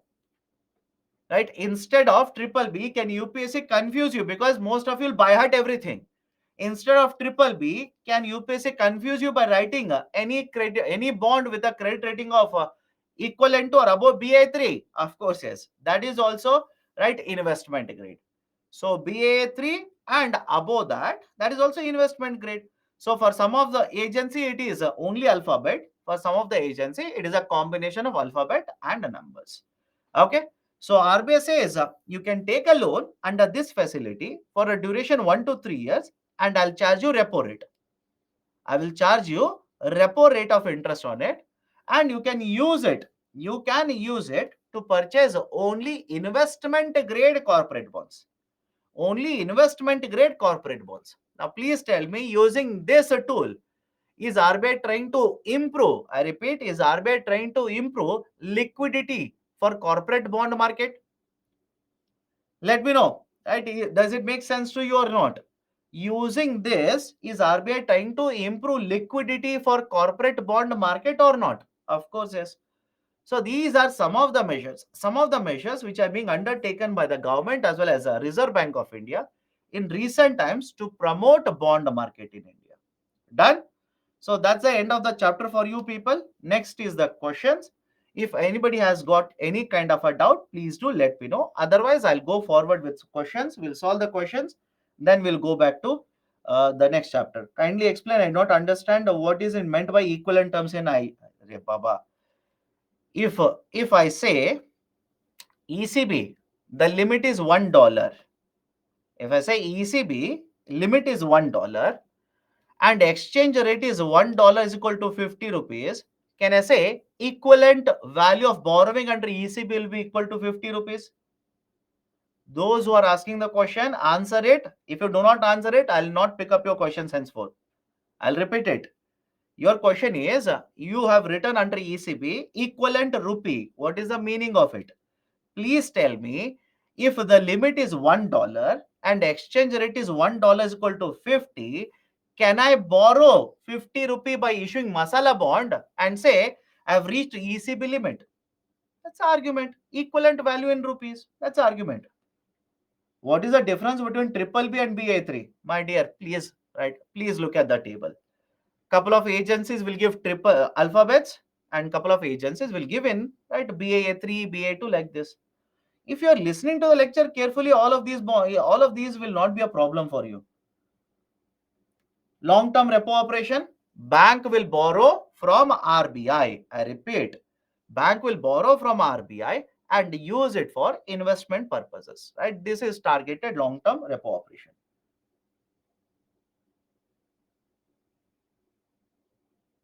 Can long term repo targeted, can TLTRO be used for housing loan? No, that they can be used only to purchase corporate bonds. What is meaning of masala bond? My dear, revise. Don't keep on. If we are covering it right in the last 2 days, you are asking me today. Then what are you revising? Let me ask you that question. What are you revising then? Did we not discuss the concept of masala bond day for yesterday? In case of masala bond, an Indian company will go outside India. Not even day for yesterday. Yesterday, Indian company will go outside India, issue bonds, and collect the investment in domestic currency. That is rupees. They will collect the money in form of a domestic currency and right repay again in domestic currency. Okay. Can you provide more information about infrastructure bond? Read newspapers. No, please read newspapers. Right. Again, I hope you understand. My grievance with the students is that you want me to read everything. You do not want to read anything. Let me know. This is your argument. You want me to read everything. You don't want to read anything. How? Am I writing the exam? Let me know. If I'm writing the exam, that is my duty. After the classes are over, what will you do then? After the class are over, what will you do? Is it not your duty to read? Hey, Baba, read. Right? Please read. How market is affected in India when there is downgrading of USA? If there's a downgrading of USA, interest rates in USA will start increasing, yield rates will start increasing. As a result of this, investments from India will move to USA. This is called as a capital flight. And when investments from India will move to USA, that will mean right, they are selling the instruments in India, sales will increase, supply will increase, right, the market prices of shares will fall down. And that is the precise reason. That's a precise reason. The stock market, when the downgrading happened, the stock market actually took a hit in India. Okay. T holds the bonds until their maturity and reinvest the coupons received.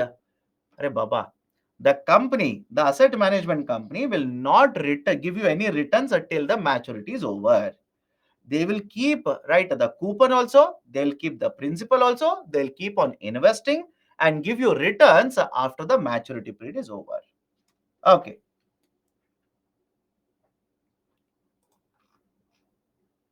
But isn't lack of trust in corporate bonds help government bonds as demand for government bonds will be increased? I've explained the same thing. Right, because investors feel more secure with the government of India bonds or state government bonds, a demand for the government bonds would be higher. Safety is very high. Bonds and debentures are same than in India. Debenture is also developed like bonds. Again, I'm saying the term bond and debenture in many countries there is absolutely no difference. They use them interchangeably. They will use them interchangeably. Okay. If group of persons are selling some securities means it will consequently reduce the price of the security in the securities market. But my question is, if one person is selling the security, that means there is another person buying the security. So how it will reduce the price of the security? My dear, if you are a buyer, think of it. If you are a buyer, there are 100 sellers who will come to you and try to sell the security to you. And now you are seeing that in the economy. Now you are seeing it in the market. Will you purchase the security at a higher price or a lower price? Think of it. Please apply common sense. You know that foreign investors will start jumping from India. They will go to USA. You know that now, right? Because that is what actually happens. Now you know that. Now if they want to sell it to you, will you purchase it at a higher price or a lower price? You'll basically say I will buy it at only this much price. So don't you think overall in the market prices should drop down? That is exactly what happens.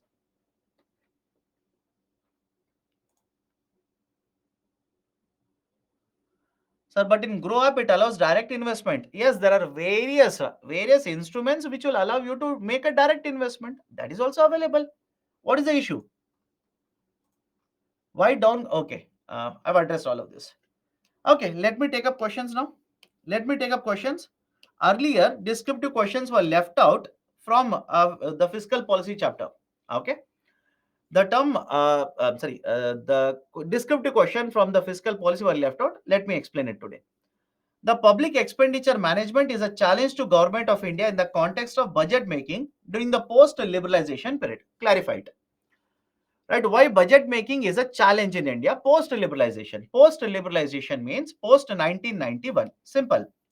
After 1991, budget making has become difficult for Government of India. It's a difficult exercise. How? Please explain it. Now, please understand, post 1991, why do we say budget making exercise is difficult? Let me explain it. First one, it is very difficult for the Government of India. It has become very difficult for Government of India to control fiscal deficit. How so? Let me explain it. Follow this very carefully. Government of India's requirement for expenditure on one side has increased. Requirement of expenditure has increased, no doubt. It is higher now. But on the other side, there is a challenge. What is the challenge? If Government of India will start spending more money on welfare as well as let's say other development projects, they will have to borrow more money. And when they want to borrow more money, the fiscal deficit will start increasing. And let me connect one more point here. Look at the third point. Global shocks can also add to the pressures of fiscal deficit for Government of India. Let me explain this. Follow this very carefully. In case of India, fertilizers are provided at subsidized prices. Everybody knows this? If you do not know, please read today's newspaper, Hindu newspaper. There is a standing committee, standing parliamentary panel recommendation regarding providing fertilizers itself. Today's Hindu newspaper, please read it. Right, there is a very nice article. By the way, today's Hindu newspaper, if you ask me, sir, which articles should we read? There is one article on fertilizer, right? There's a standing committee report on fertilizer. Read it. Central page article, that is editorial on government policies. Please read it. Right? When I discuss industrial policy, I'll simply say whenever government policy, they will change it abruptly like this, that will affect investment. You should not ask me why. Do you understand what I'm trying to tell you now? Today is a newspaper. It is your duty. Don't tell me that it is not my duty. I will not read newspaper. What will you do? Then I'll simply say all the best for UPSC examination. So it is a duty to read newspapers. Read today's the editorial. First editorial itself is regarding government policies. And whenever government policies will be abruptly changed like this, it will have a huge impact on many other policies, many other investments in the economy. They have proved it. Please read that article. So that is one. Second one is fertilizers. Third one is China has entered into deflation now. How many of you remember the term deflation? China has fallen into deflation now. How many of you remember the term deflation? Sir, where did you teach it? Where did I come across it? My dear, look at inflation. Please look at the chapter of inflation. There's a concept called as a deflation. In fact, I gave you difference between disinflation as well as a deflation. Disinflation as well as deflation. Deflation means prices will reduce. Prices will reduce, a negative rate of inflation. Chinese economy for the month of July has reduced, or sorry, has registered minus a 0.3. Minus 0.3. Price levels have fallen by 0.3 year on year. That is the reason we are saying China has fallen into deflation. Do you think deflation is good for economy? Think of it. Do you think deflation is good for the economy? What does deflation represent? Don't you think deflation represents a lower demand for goods and services? I hope you understand this, right? Deflation represents lower demand. The demand for goods and services is reducing. That is not good. That is not good. When inflation is there, demand should go down. But when there is a deflation, the demand becomes very, very low. Now tell me, what is the duty of the government then? Don't you think the duty of the government will be to provide fiscal stimulus? Let me know. Now the duty of the government will be to provide fiscal stimulus. That is being discussed in that article. Please read it. So Chinese deflation. Second one is the fertilizer.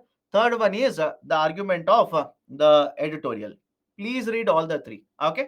I hope you are reading it. Otherwise, every day I'll keep on telling you the list from Hindu newspaper. If you don't read it, then the whole exercise is futile. Whole exercise is useless, futile. Now, come to this here. Let me connect point number 1 and point number 3. Challenges of globalization. How supply shock will create problems for fiscal deficit for Government of India. Government of India provides subsidies for fertilizer. Means the actual cost of the fertilizer is very high, but by government providing money, the incentive for the manufacturer, subsidies for the manufacturer, they are able to sell it to customers, that is the buyers, farmers in the market at a lower price. Now, please understand this. Because of Russia-Ukraine war, what happened to gas prices? What would happen to gas prices? Gas prices will start increasing. What will happen to nitrogen prices? What will happen to raw material prices? All the prices will start increasing. Now, please tell me, as a result of this, what should happen to cost of producing fertilizer? That should also start increasing. Now, if fertilizer prices will start increasing and these sellers will sell it at a higher price to farmers, do you think farmers will be able to, one, purchase all these fertilizers? Think of it. Do you think farmers will be able to purchase? No. Even if they purchase, think of it, even if they purchase, what do you think will happen to cost of production, subsequently market prices, subsequently food inflation? I hope you understand the connection of dots here. Food inflation will start increasing. So in order to control food inflation, in order to ensure fertilizers are available at affordable prices to the farmers, government will provide subsidies. Now, if government will provide subsidies, what will happen to fiscal deficit? What will happen to revenue deficit? Don't you think those will become a challenge for Government of India? All of you okay with it? Those will become challenges for Government of India. Second one is crowding effect. What do you mean by crowding effect here? Understand this very carefully. If Government of India's borrowings will increase, if Government of India's borrowings, that is fiscal deficit will increase, what do you think will happen to the coupon rate and yield rate in the market? Think of it. If Government of India will start borrowing more and more money in the market, don't you think interest rates in the market will start increasing? Anybody has a problem with this? Interest rate will start increasing. Now, if interest rates will start increasing, you are a private sector company, you want to issue a bond, borrow from the bond market. Please tell me, will you be able to borrow at a lower cost of capital or a higher cost of capital? What will happen to your cost of funds? Will it start increasing or will it start decreasing? Don't you think your cost of funding will also start increasing? Are Baba, some of you are saying lower. How? What is the logic? Please tell me, what is the logic? If the demand for money, if it is very difficult for you to comprehend, you are also demanding money, government is also demanding money. If demand for the money will increase, what should happen to interest rates? Simple logic. If the demand for the money increases, what should happen to the interest rates? The interest rate should increase. So can you borrow at a lower interest rate from the market? No, right? The marketing cost, that is the cost of funding for you, will start increasing. All of you okay with this? Now, don't you think because of this higher cost, because of this higher interest rate, many of the companies will simply say, right, I cannot afford this rate of interest, I will not borrow. Think of it, right? Many of these, right, will basically say, I will not be able to give you so much rate of interest. Rather than borrowing, I will not borrow and invest. So, can I call this as crowding out? Crowding out means moving away. Crowding in means moving towards, crowding out is moving away. So because of a higher fiscal deficit of Government of India, can I say private sector investment will be crowding out? Think of it. I'll repeat the statement. Because of higher fiscal deficit of Government of India, there might be crowding out of the private sector investment. Next, tax rate is very narrow. Lot of these companies are evading taxes, avoiding taxes. As a result of this, the tax receipts collected by the government also have become lesser. They also have become lesser. In fact, tomorrow I'll give you one article. Yesterday, I believe this article appeared in Indian Express. Yesterday's Indian Express, I believe this article appeared. Do you remember we had discussed one concept, Government of India reducing corporate taxes? Let me know. Do you remember we had discussed one concept, Government of India reducing corporate taxes? That is, from 30%, Government of India had reduced the corporate tax to 22%. If you remember that, I told you one objective was to promote investments in India. One objective was to promote investments in India. Has it actually promoted investment? RBI says no. This was there in yesterday's Indian Express newspaper. Indian Express. Right? Has it promoted investment? No, it has not promoted investment. On the other side, if you reduce the tax rate, I had given one more point, it will lead to loss of tax revenue for the government. Has it led to loss of tax revenue for the government? Government of India in the parliament has said yes. Right? As a result of this reduction, the minister itself in the parliament stated that as a result of this, annually, now they are collecting 1 lakh rupee lesser. For the financial year 21, the amount of tax revenue collected, which was foregone because of this reduction, was 1 lakh crore rupee. So look at this. On one side, investments have not been promoted. On the other side, right, government has not been able to collect even 1 lakh crore rupee loss of tax revenue because of this rate reduction. So that's a reason. Please read these kind of articles. Read these kind of articles. Suddenly UPSC can ask you a question on that. Where is the critical evaluation for you? I hope you understand. Where is the critical evaluation? Critical evaluation you'll have to do. Okay. Narrow tax net is a problem. Capital expenditure is also a problem. Right? Capital expenditure. You will have to spend a lot of money. Right? A lot of money on infrastructure requirement, on social welfare requirement. But even on this side, there is a lot of pressure on your financing. Okay. Finally, subsidies given by the government. Populism. Subsidies given by the government. Free electricity, free food grains. Whether this is good or bad, I'm not discussing that. We will discuss when I take up subsidy separately. Right? But have you seen more and more state governments, central government providing more and more subsidies? So now the question arises, if you keep on providing subsidies, are they going to provide more benefit or they are going to lead to negative consequences in the future? But more importantly, today, if you provide subsidy, your revenue expenditure will be higher. If your revenue expenditure is higher, right, it will lead to, right, basically fiscal deficit. Okay, right. So these are some of the challenges regarding public expenditure management. Public expenditure management. Okay. Now, what is the way forward? What is the way forward? What reforms should be implemented strictly? One is FRBM Act. We have discussed FRBM Act. Under FRBM Act, what is the target of RD? 0%. What is the target for FD? 3%. So if I can reduce FD and RD to FRBM targets, don't you think our finances are much more stronger compared to earlier situation? We have merged a railway budget with the union budget. I've already told you this. Right? Railway budget was basically a practice. It was not a constitutional requirement. It was just a practice. So Government of India from 2016-17 said there is no need to have a separate railway budget. We will merge it into union budget itself. Rationalization of subsidies, right? Rationalization, right? Please tell me, did we discuss one method how government is rationalizing subsidies? Let me know. Sir, you have not discussed anything related to rationalization. I have given you example of LPG subsidy. Correct? I have given you example of LPG subsidy while solving one of the questions earlier.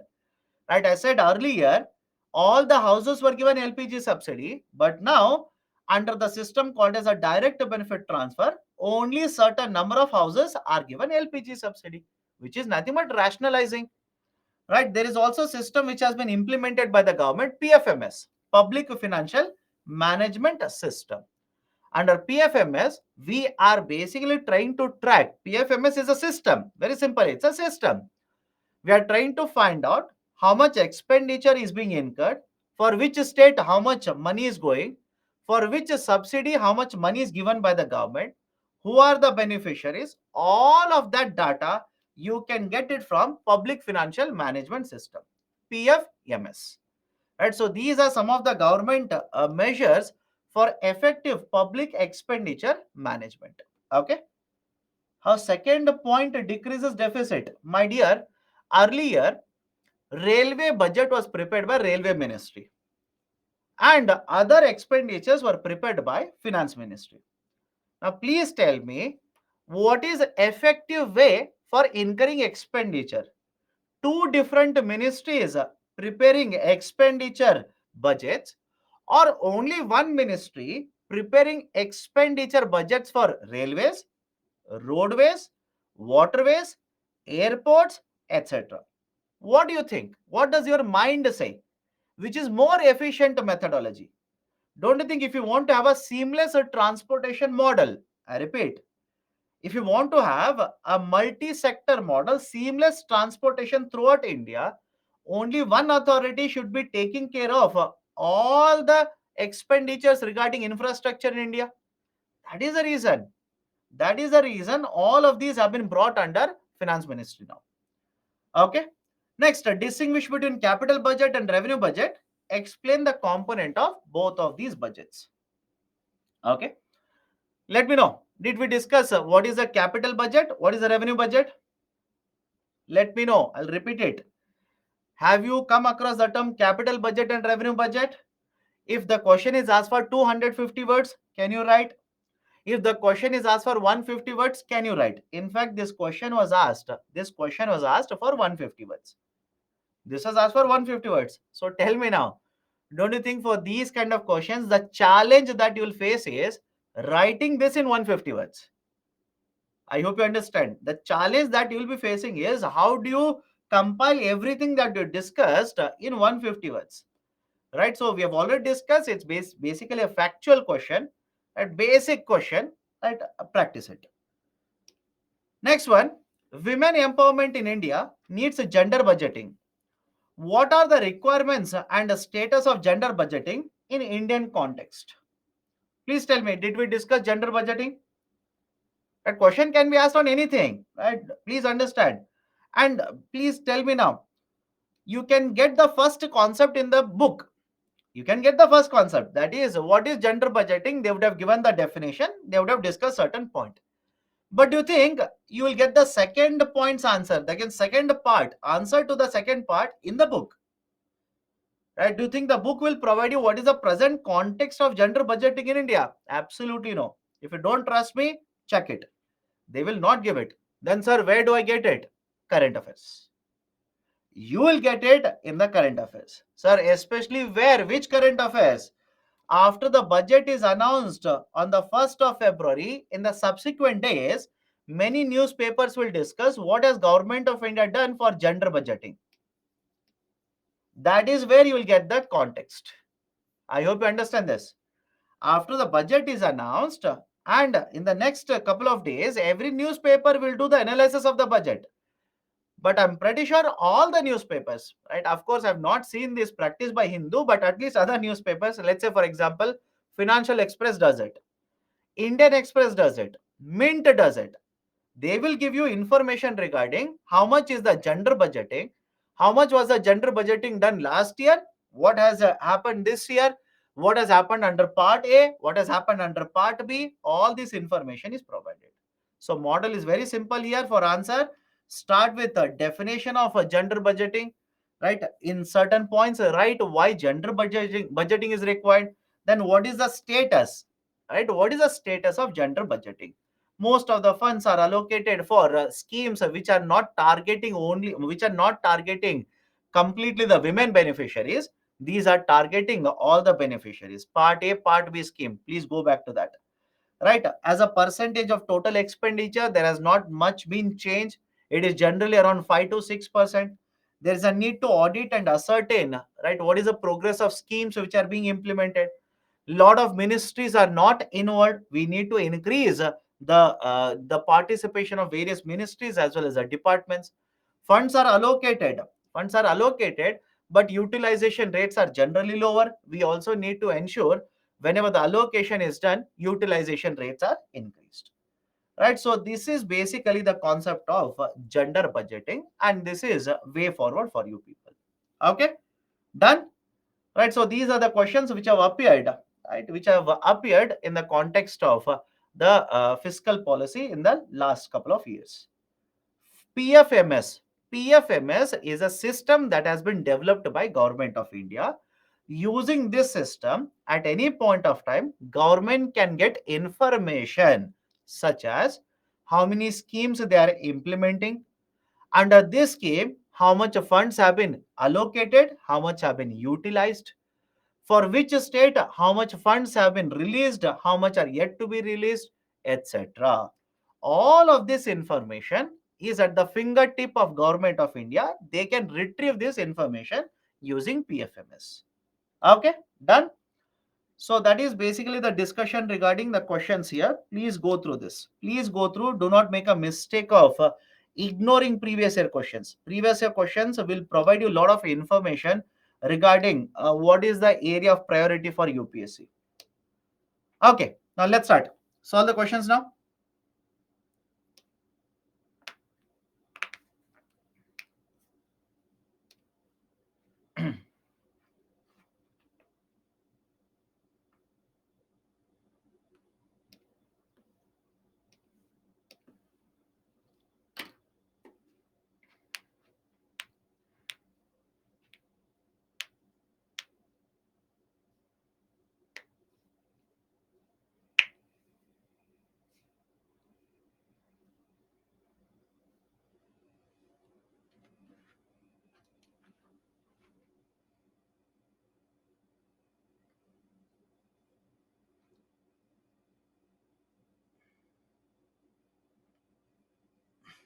Okay, 47% have answered correctly. Let me start.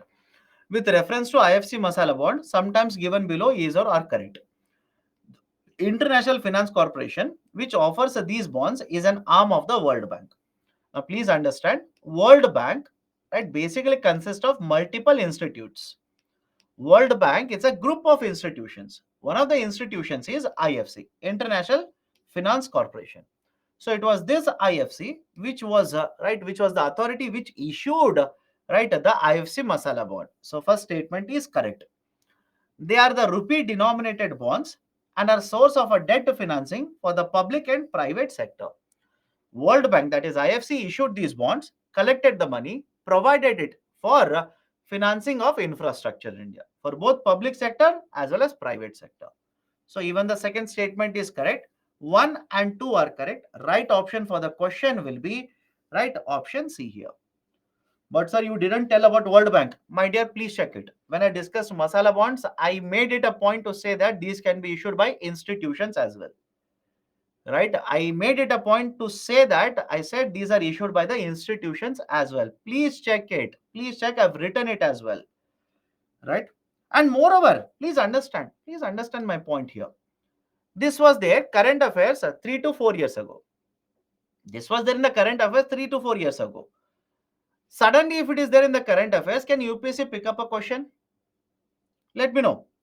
Can UPSC pick up a question suddenly from current affairs? Of course, yes. You cannot say faculty did not discuss it, so you can't ask me. You can't say that.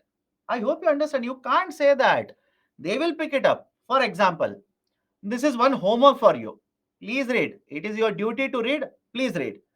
Have you come across now a tool used by SEBI, introduced by SEBI, CDMDF? Let me see how many of you have read the newspapers now. Have you come across right a tool that was used, launched by SEBI very recently, CDMDF? If you say no, sir, then I will understand 100% you are not reading newspaper. Simple, right? I for sure will understand 100% you are not reading newspapers. Right? This is very, very important as far as I'm concerned. Can be asked in UPSC prelims next year. Right? Very recently, it was there in the newspaper, announced in the budget, and launched very recently. Now, like this, after 1 month, one more tool can be launched by government. Can you go to UPSC and say economic classes are over, so you cannot ask me a question after economic class, whatever current affairs is there? Don't do that. It is your duty to read, my dear. Become serious now. Get serious. It is your duty to read. Please read newspapers very much with attention, with focus. Right? So this is your homework. This is your assignment. Take it up. Okay. So that was there in the current affairs. Hence they've asked from current affairs.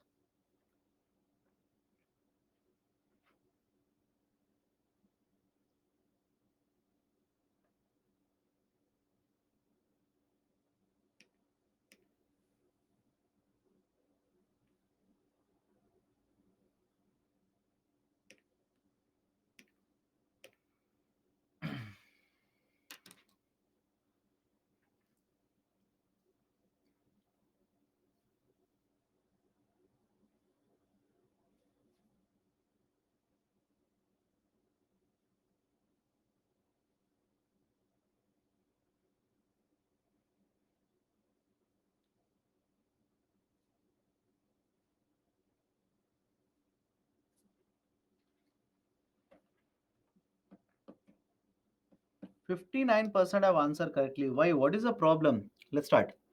Commercial paper is a short-term unsecured promissory note. Correct or wrong? Please do let me know. Commercial paper is short-term. Yes. Is it a promissory? Promissory means what? The issuer is promising repayment. That's it. I've told the term promissory note at least 4 to 5 times now. Promissory means the issuer is promising a payment. That's a promissory note. So commercial paper is a short-term, unsecured. Yes. Promissory note. Correct. Certificate deposit is a long-term instrument. Is certificate deposit long-term instrument? And moreover, is it issued by RBI? No. Right? Statement 2 is wrong. Third one, call money is a short-term finance used for interbank transaction. Do you remember yesterday's discussion? Bank 1 will lend to another bank because bank 2 would require money for short duration, for 1 day, for 7 days, etc. Yes, zero coupon bonds are interest bearing. Do you think zero coupon will provide you interest? No, these do not have any coupon rate. They have zero coupon rate. So fourth one is wrong. So 1 is correct, 3 is correct. Right option will be option C here. The same question, in order to increase the complexity, can they change options? Think of it. Same question, nothing changes. Can they increase the complexity by changing option? Only one statement is correct. Only two statements are correct. Only three statements are correct. All the four statements are correct.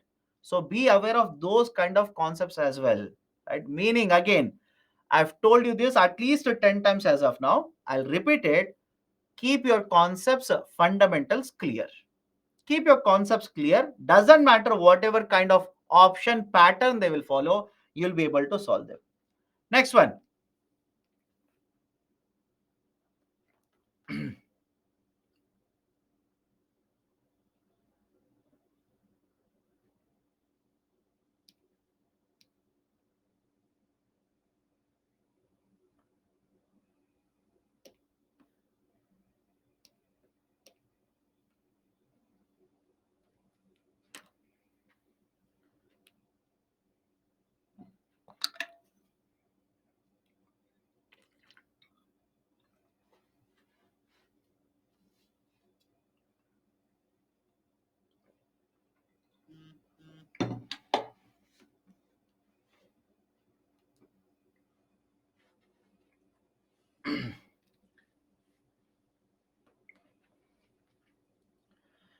Okay, 57% have answered correctly. It should have been higher. With reference to Indian economy, what are the advantages of inflation indexed bonds? IIB. IIBs were issued 10 years ago by Government of India. More than 10 years ago by Government of India. You know when this question was asked by UPSC? Last year. I hope you understand. IIBs were issued by Government of India more than 10 years ago. UPSC asked this question on IIB last year. So government can reduce the coupon rates on its borrowing by way of IIBs. Correct? Statement 1 is correct. Second one, IIBs provide protection to the investors from uncertainty regarding inflation. Correct. The interest received as well as capital gains on IIBs are not taxable. Please, those who are asking how statement 1 is correct, yesterday's video is available to all of you. Play it. Go to the point where I've discussed IIBs. I've discussed point number one, point number 2, point number 3. And the fun part is I told you that this was asked by UPSC. See, how do you people remember in 24 hours? If you don't trust me, please go to yesterday's videos after today's class is over, play the video and start from inflation indexed bonds discussion. Let me know whether I've told you these points. I said government will be able to reduce the cost of borrowing. I took bond 1, bond 2, gave an explanation. I said, right, all these are taxable also. And at the same point of time, I told you UPSC had asked this question earlier. Right? I told you UPSC had asked a question on this earlier. Right? And today you are making a mistake on it. Right? So point 1 is correct, point 2 is correct, third point is wrong. So right option will be option A, 1 and 2 only. And those who are arguing, sir, you have not told this yesterday, do me a favor, my dear. Do me a favor. And this is a favor for yourself also, to understand what is your memory capacity. Check the discussion on inflation index bond. Then tell me, sir, I checked the complete discussion on IIB. Nowhere you have told about this. Let me know. Those who are arguing, no, sir, you are lying. You have not told. Check it. Check it. Let me go to the next one. This was asked this year only.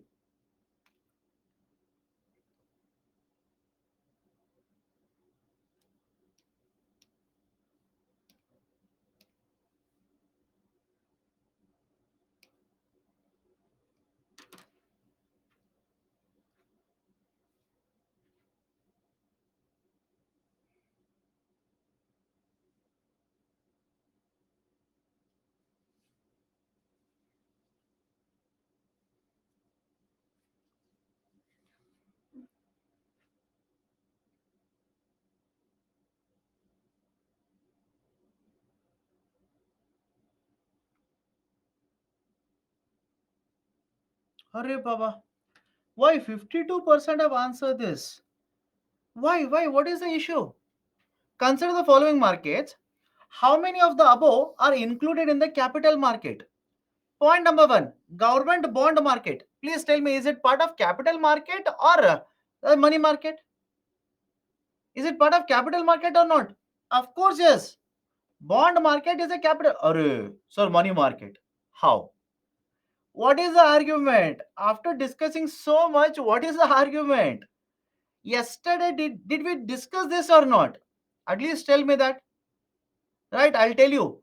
There is a table. Check it. Check with annotations. Please check with annotations.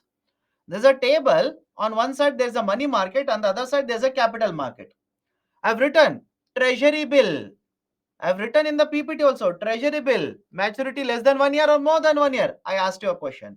Then I said government bonds, maturity more than 1 year, where it will fall. I asked you a question. So yesterday I've discussed, today you have forgotten. Great. Within 24 hours, you people are forgetting. So government bond market, capital market. Call money market, straightforward, right? Money market. Treasury bill, money market. Stock market, it is capital market. So 1 and 4 are right. Right option will be option B, only 2. Now this is a concerning factor for you. Trust me, this should be a concern for you. You are discussing it yesterday. Today you are forgetting, my dear. Why? It shows that your memory capacity is very weak. Second, it shows to what extent you are concentrated in the classroom. And third, mainly it shows how much you are revising. Mainly it shows to what extent you are revising.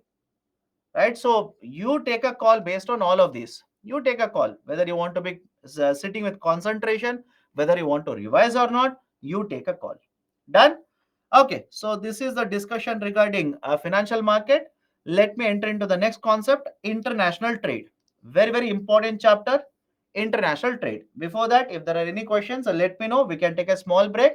After that, we can start with the discussion now. Okay, why don't companies directly issue masala bonds? Companies are also allowed to issue masala bonds. Who said companies are not allowed to issue masala bonds? Companies are also allowed to issue masala bond. But what is the function of World Bank? Function of World Bank will be to provide financing for development of infrastructure project. So it is satisfying that function using masala bonds. That's it. Fed tapering we'll discuss later, don't worry. What is postal deficit in revenue expenditure? What is the context? I don't know. I don't know what is the context, why government, what number they have written. I absolutely have no idea from where you have picked up this. They are short term, how they are example of zero coupon. My dear, question is the treasury bills are short term, but how they are example of zero coupon. Please look at yesterday's lecture. Did I say this or not? That is, zero coupon simply means any instrument, any instrument which will be issued at a discount, and after maturity you will get the face value. Please do let me know, did I say this or not? I said a zero coupon means any instrument which is issued at a discounted value, but upon maturity you will get face value. Now zero coupon as a concept can be introduced in short term instrument. In fact, check annotations yesterday, I've written this also. Can be issued in the form of long term instrument also. So in case of short term, best example is a certificate of deposit, commercial papers, right, as well as the treasury bills. Whereas a long term, right, we have long term zero coupon bonds. That's it. Okay, it can be for short term as well as a long term. It's a concept. It is basically a concept. Okay, done. So let's take a pause now. We'll restart the discussion at 8:16. We'll restart the discussion at 8:16. Take a 10 minutes break.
Okay, welcome back. Am I audible? Can we start? Done. Let's start. So next chapter that I'll be discussing will be the concept of international trade. International trade. So what we'll discuss under international trade? What is the concept of exchange rate, balance of payment, foreign trade policy, World Trade Organization, idea of economic integration, and finally, as usual, questions. Let's start now. What is exchange rate? What is the idea of exchange rate? Exchange rate simply means converting your domestic currency into a foreign currency and vice versa. Understand the logic behind it? Why we will do that? You'll understand it. Just wait. What do you mean by exchange rate? How many units of domestic currency will you require to convert into a foreign currency? For example, let's say today you'll read the newspaper and they'll say $1 is equal to 73 rupees. Let's say today you read the newspaper and hypothetically they will say $1 is equal to 73 rupees. Now, can I say it simply means to purchase $1, you will have to pay 73 rupees. Any problem here? To get this $1, you will have to pay 73 rupees, you will get $1. And on the other hand, if you have $1, you can give this $1 and in return, you will get 73 rupees. Any problem with the term nominal exchange rate? Please do let me know right now. Nominal exchange rate simply means conversion of one currency into that of another currency. It represents how many units of domestic currency are required to buy 1 unit of a foreign currency. This is called as a nominal exchange rate. Now, question is, sir, why do we require? I'll come back to this. Why do we require? Why do we require to convert rupee to dollar? Or for that matter, dollar to rupee? What is the reason? Is there any need for it? Very simple. India is an open economy. India is an open economy. What do you mean by open economy? There are transactions between India and the rest of the world. I'll repeat. There are transactions between India and rest of the world. Transactions for movement of money, capital, transactions for movement of people, transactions because of goods and services, etc. And because there are transactions, because movement of people is taking place, movement of goods is taking place, movement of investment is taking place, we generally say India is an open economy. And because India is an open economy, can I simply say because of these reasons there will be inflow of foreign currencies into India, and because of these there will be outflow of domestic currency into that is dollars from India to rest of the world. For example, if you are exporting, please do let me know. If you are exporting, can I say dollar will come into India? Please participate. Do not remain dormant. Please participate.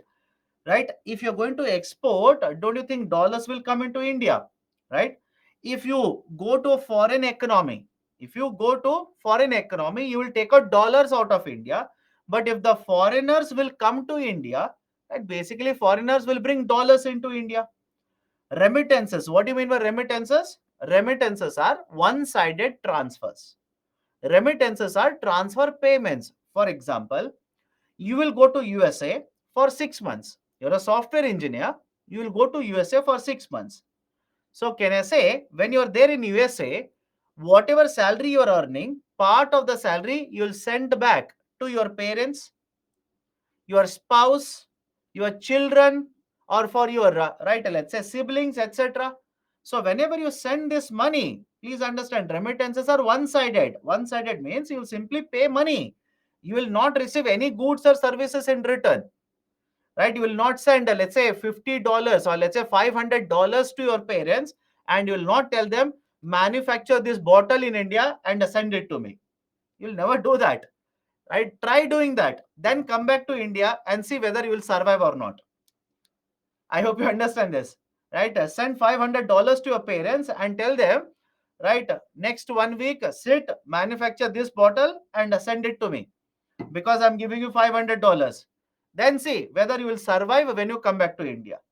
So remittances are one-sided transfers. One-sided transfers. Money will be, right, that is dollars will be flowing into India. Now, many of you are asking, sir, why are you saying dollars? Right? Can we use other currencies? Of course, yes. I hope you understand. You can use other foreign currencies as well. But which is the most accepted international currency? Let me know. Which is the most accepted international currency? Don't you think it's the USA dollar? That is the reason whenever you talk about anything related to international trade, you talk about imports, you talk about exports, you talk about remittances, all these numbers are always given in the form of US dollar itself. That's the reason. Okay. Now, remittances, inflow of foreign investment, for example, foreign direct investment, foreign portfolio investment, etc. So, because of these transactions, dollars will come into India.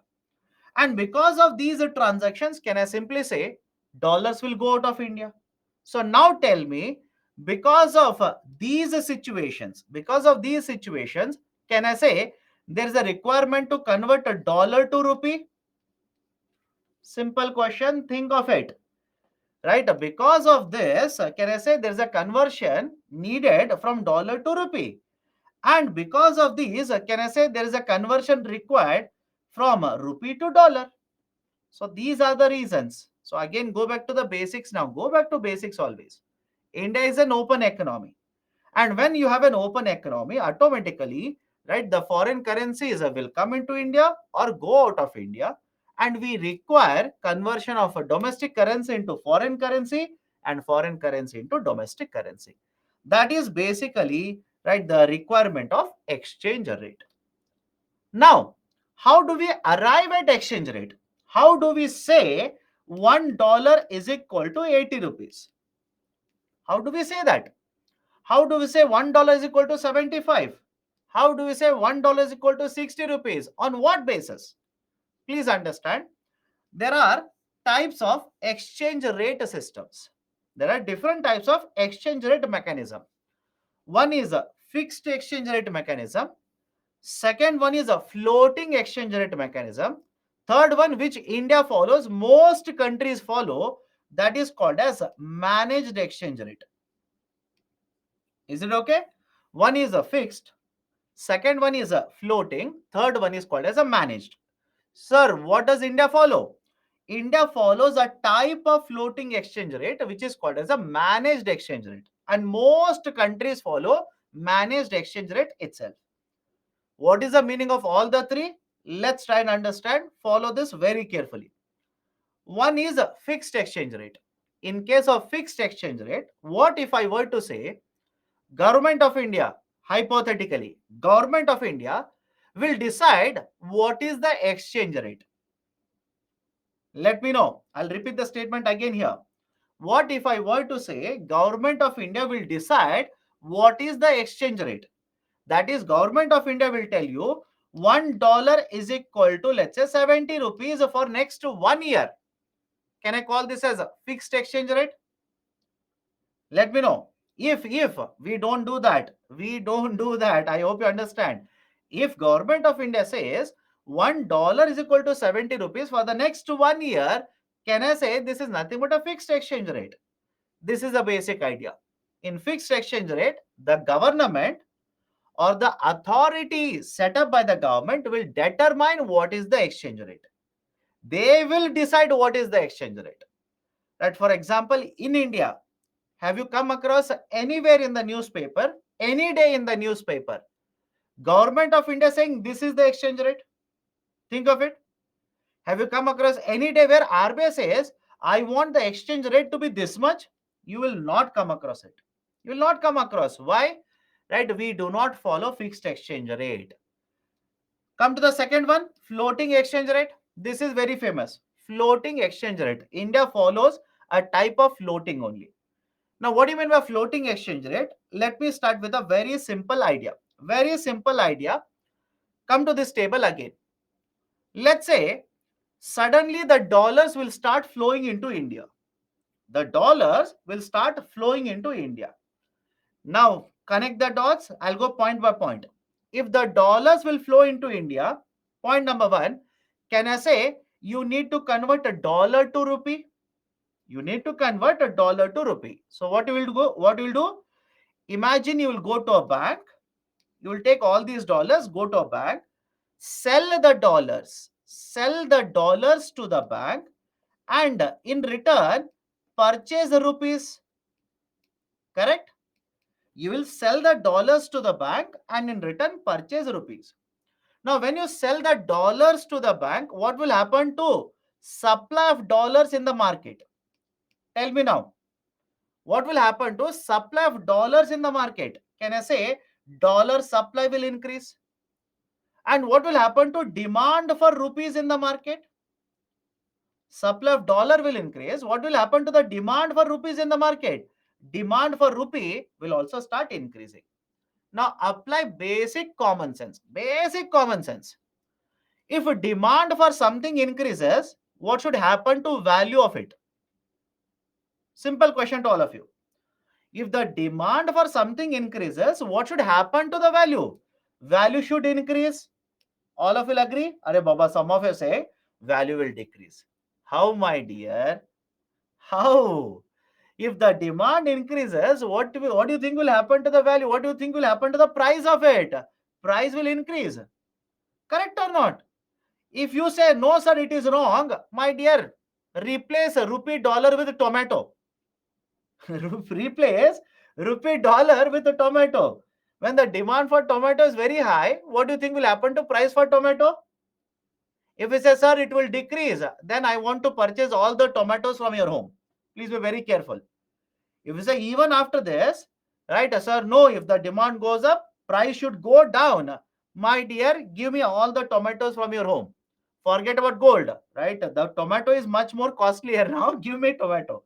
So I hope you understand the logic, right? So value of rupee should increase. And on the other side, please tell me, if supply of something increases, what should happen to value of this? Don't you think value should decrease? So what I've written in the table, all of you are okay with this? What I've written in the table, all of you are okay with this? That is, in this example, if I write this as example 1, on one side, value of a dollar is going down and value of rupee is increasing. Any difficulty, please do let me know. On one side, supply of dollar increases, value of dollar will go down. And whenever demand for this rupee increases, value will increase. Now, please understand, can I say this is happening because of supply and demand for the currencies? Let me know. All of this is happening because of supply and demand for currencies. So whenever because of supply and demand for the currencies, the value will change. This we call it as a floating exchange rate. In floating exchange rate, government doesn't determine, RBI doesn't fix. It is the market which will determine what is the value of the currency. What is the value of the currency? Anybody has difficulty in understanding this? And in case of example 2, right, think of this. In case of example 2, I'll write the sequence now. You will go to a bank, sell rupees and purchase dollars. Example 2 I'm talking now. You will purchase dollars, which means demand for the dollar will increase, value for dollar should increase. When you sell rupees, supply of rupees will increase, hence value of rupee should go down. That is exactly what is given in the table. Please go through the table again after the class when you revise it. Now, what do you mean by value will increase, value will decrease, etc.? What do you mean by this? Right? Understand the next point carefully now. Come to the previous table. Imagine today $1 is equal to 50 rupees and right, and after 1 year $1 is equal to 60. Example 1, please look at example 1 now. Imagine $1 is equal to 50 rupees and after 1 year it will become $1 is equal to 60. So please tell me in example 1, what has happened to value of dollar? Simple question. Imagine, right? This is example one. What has happened to value of dollar? Can I say value of dollar has increased? Anybody is finding it difficult? Please do let me know right now. Value of dollar has increased. Sir, how? Right? Expected this question. How? Replace a dollar with this bottle. Simple. Do not complicate it. Replace dollar with bottle. Let's say today for this bottle price is 50 and after 1 year price is 60. What has happened to value of the bottle? Simple question.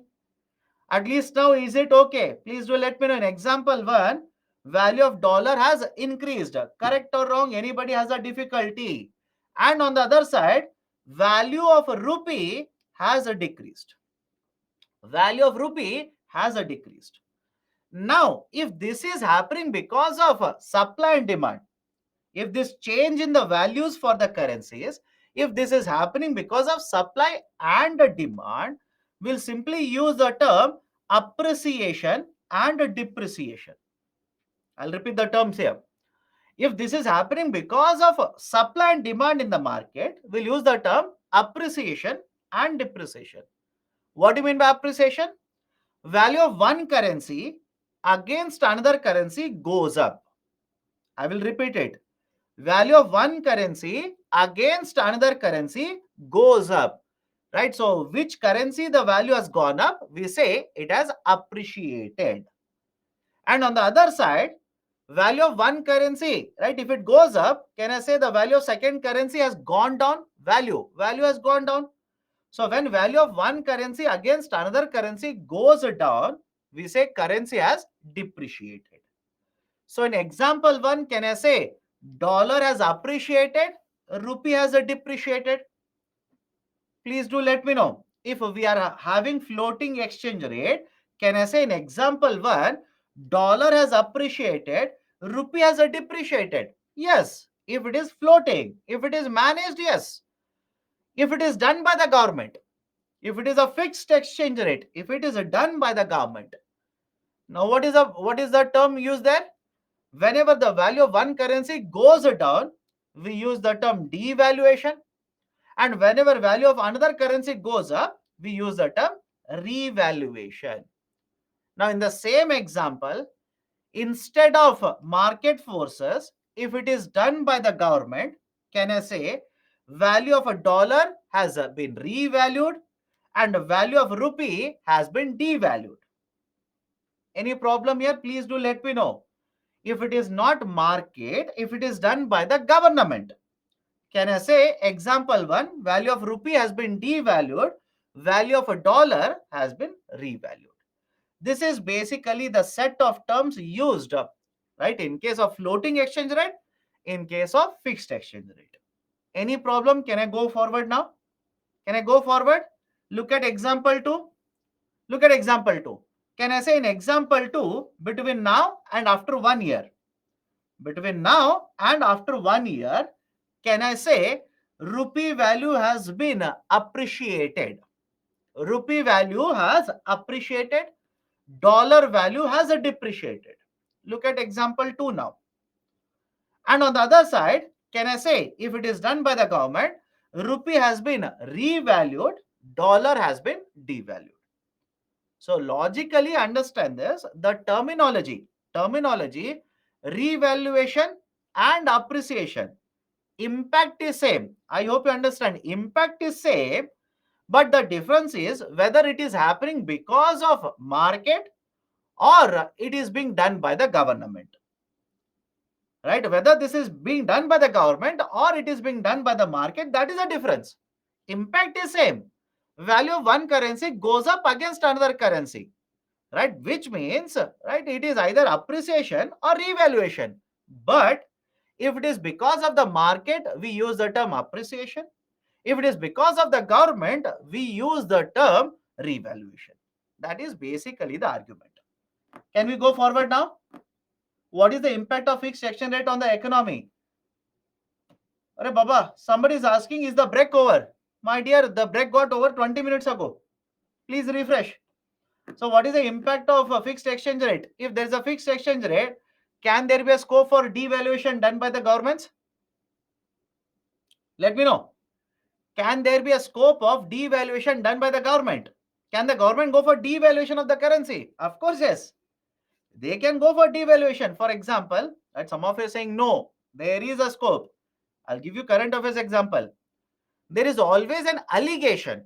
I repeat, there is always an allegation that China devalues its currency. Check it in the Google, you will understand.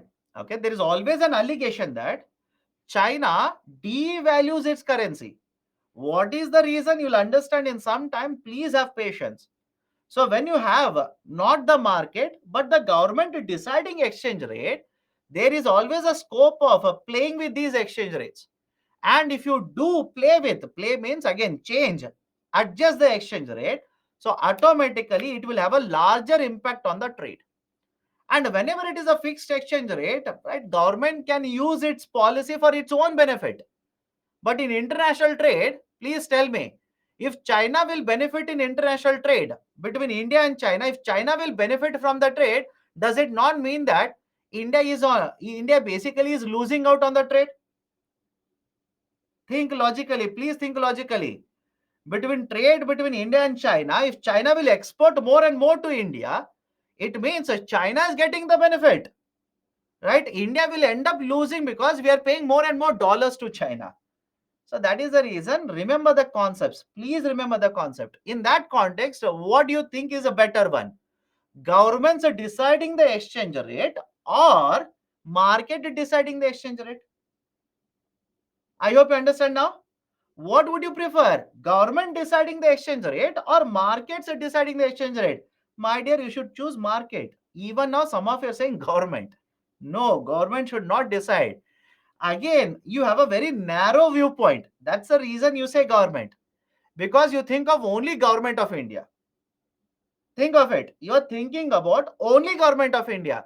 My dear, if government of India will decide exchange rate, can the same thing be done by Chinese government also? Think of it. Don't have a narrow viewpoint. You're talking about international trade. You're not talking about domestic trade.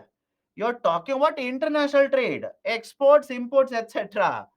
So when you have international trade, if government of India will start fixing exchange rate, Chinese government will also do the same thing. Japanese government will also do the same thing. USA government will also do the same thing. Then don't you think that will basically contradict, each of their policies will contradict with each other? Because let me show now. Let me show you now. Right, before going forward, I'll show you what is the impact of it. Now please tell me, right, can I say in case of India? In case of India, we do not use a fixed exchange rate. We use a type of floating exchange rate, which is called as managed exchange rate. How it is managed, you will understand in just 2 minutes. Have patience. It is managed. What is managed? How do we manage exchange rate? You will understand in 2 minutes.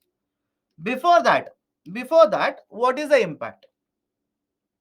What is the impact? Right? What is the impact of appreciation, depreciation, revaluation, devaluation, etc.? What is the impact of it? Let's start. So have a look at this. Imagine today exchange rate is $1 is equal to 50.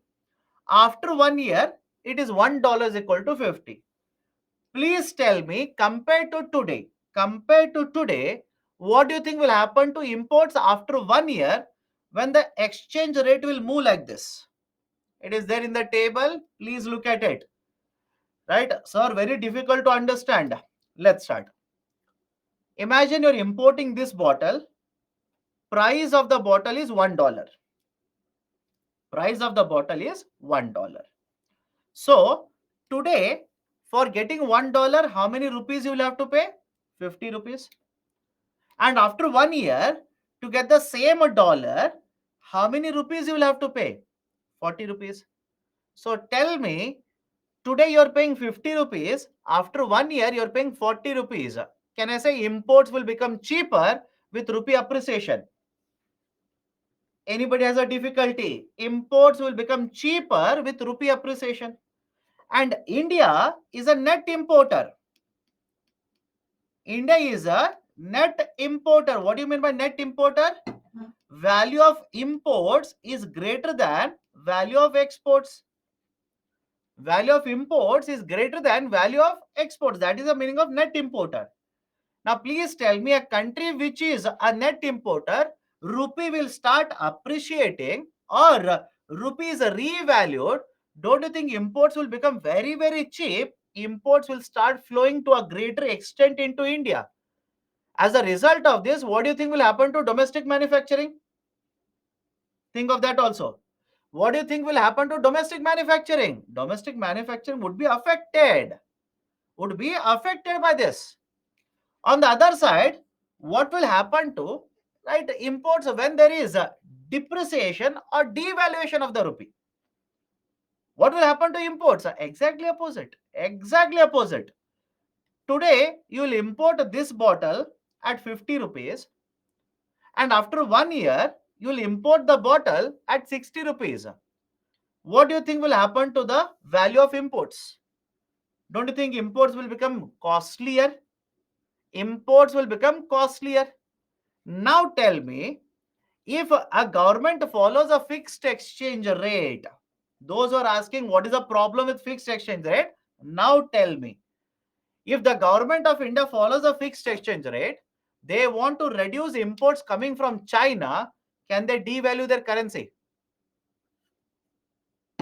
Think of it. Can they devalue their currency? If they devalue their currency, don't you think that will have a huge impact on the imports? Some of us saying no. My goodness. Listen to what I speak. You people do not listen. That's a reason you will have a doubt. You will answer wrong. If government of India, rather than controlling the imports of laptops from China by imposing licensing regime, have you come across a licensing regime for laptops now? Right, let me know. Have you come across that or not? Very recent, it was there in the newspaper. So rather than imposing licensing regime on import of laptop, don't you think government of India will simply devalue the currency to a very great extent so that computers when they import it will become very costly? I hope you understand. Right? Laptops will become very costly. So don't you think you are using your a devaluation of the currency? You are using your currency to punish other countries, to disrupt trade. Now, can the other country also do the same thing? Think of it. Now, at least it should be very clear why market determined is better compared to governments determining it. If you are going to do that, don't you think other countries will do the same thing to you? And what it will lead to? It will basically lead to a war between all these countries. War means trade war. Do not literally imagine they will take tankers and start entering into India and China like this. Trade war. Right? Every country will have these kind of policies, protectionist measures, as a result of which international trade would be disrupted. Better than this, don't you think? Market determination of exchange rate is always better. At least now this should be clear. Don't keep on asking what is the problem then. What is the problem then? Market determination is always better. Right? So this is in regards to imports. What about exports? Right? Let's start. You are exporting this bottle. Right? I'll take simple numbers. You are exporting this bottle and you want to earn 100 rupees. You want to earn 100 rupees. Today exchange rate is $1 is equal to 50. Can I say you will export it at $2? Any difficulty? Right? You are exporting this at $2. And after 1 year, the exchange rate is $1 is equal to 40. You want to earn same 200 rupees only. Will you export this bottle at $2 now? After 1 year, let me know. After 1 year, will you export it at $2? If you say yes, sir, I'll export it at $2, my dear, please look at the exchange rate. Right? You'll get only 80 rupees with $2. You want to earn 100. So what will you do now? You will increase the value of the bottle to $2.5. Now, please tell me, if you increase the price of the export to $2.5, is it going to become cheaper or expensive in the international market? It is going to become expensive. And if it is going to become expensive, will your export competitiveness increase? Think of it. If your exports cost will increase now from $2 to $2.5 in the international market, do you think your products are competitive, more competitive in the international market? No, they'll become less competitive. They'll become less competitive. Okay, so competitiveness of exports will come down with rupee appreciation or revaluation. On the opposite side, take same numbers, do not change anything. You want to earn 100 rupees. Today, $1 is equal to 50, which means you will export it at $2. Now, after 1 year, it will become $1 is equal to 60. Can I say you will earn 100 rupee even at $1.67? Let me know. You will earn 100 rupee even at $1.67, which means now, right, you will export this product at a lower price compared to last 1 year. So competitiveness in the international market will go up. Any problem in understanding this? Right, so remember this equation. Please remember this equation. Appreciation, depreciation, or revaluation and devaluation. Whenever rupee appreciates, imports will become cheaper, but exports will start losing their competitiveness. And whenever rupee depreciates, imports will become costlier and exports will become more competitive. Please remember this equation. UPSC has questioned on it and it will continue to question on it, because this is a right important impact of appreciation, depreciation on India's imports and exports. Now, please tell me, what will favor China? Will revaluation of the domestic currency or a devaluation of the domestic currency, what do you think will favor China? Let me know. Right, what do you think will favor China, whether revaluing their currency or devaluing their currency? What do you think will favor China? Devaluation of their currency will favor China. So at least now, right, I hope you understand why there is an allegation, that China goes for devaluation of its currency. I hope you have understood. Can we go forward now?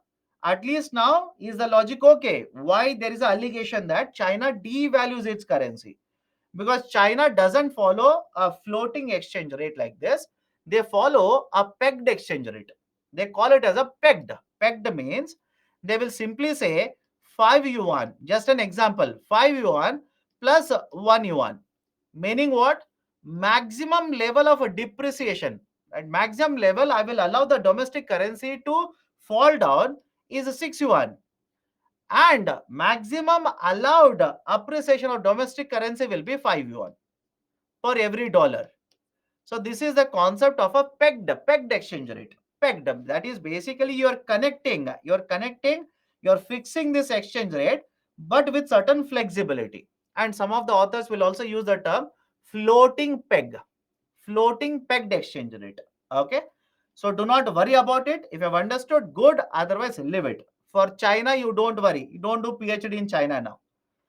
Okay, so this is the impact of rupee appreciation, rupee depreciation. This is how exchange rates are determined. Now, please tell me, continuous uncontrolled appreciation, is it good for India?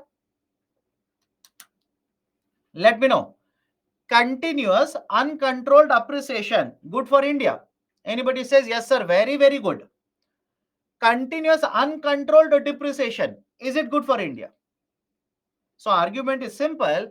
If there is a sudden, that is very important, sudden appreciation or sudden depreciation, it is never good for Indian economy. Never good for Indian economy.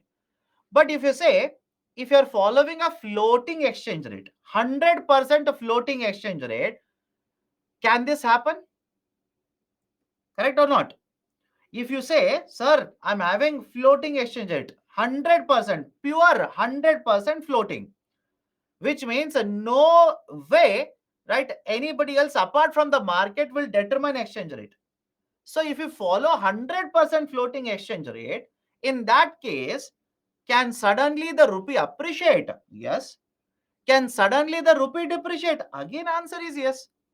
That is the precise reason in India we do not follow complete floating exchange rate. We follow a type of floating which is called as managed floating. We follow a methodology called as managed floating exchange rate. Managed market determined exchange rate.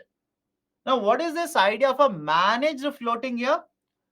Generally, that is most of the times, we allow supply and demand for the currencies to determine exchange rate. I will repeat the statement. Listen now carefully. Most of the times, we allow market forces, that is supply and demand for the currencies, to determine exchange rate. But if there is a sudden appreciation, sudden depreciation of the domestic currency, Reserve Bank of India will intervene in the market and stabilize exchange rate. I repeat, if there is a sudden appreciation or sudden depreciation, then RBI, Reserve Bank of India, will intervene, will participate in the market and stabilize exchange rate. What do you mean by stabilize exchange rate? If there's a continuous depreciation, they will try to control the depreciation of rupee. If there is a continuous appreciation, they will try to reduce the appreciation of rupee. How so? Let's start. Imagine rupee is continuously depreciating. Very fast, continuous rupee depreciation is happening. So can I say rupee depreciation means supply of rupee is very high, demand for dollar is also very high? Yes or no? Please do let me know. Right? Basic concepts will apply now. If rupee is continuously depreciating, what does it mean? It simply means in the market, that is in the foreign exchange market, there is a lot of rupee being sold, lot of dollars being purchased. Correct or not? Please participate. Please participate. And this is the reason why continuously fast rupee depreciation happens. Is it good for trade? Is it good for investments? Is it good for other types of transactions? Not good. Instability, sudden depreciation, sudden appreciation, never good. And now what does RBI do? What does RBI do? RBI basically, understand this. RBI, if demand for dollar is very high, RBI will sell a dollar to the bank. Simple idea. Imagine this is a bank. Okay, imagine this is a bank.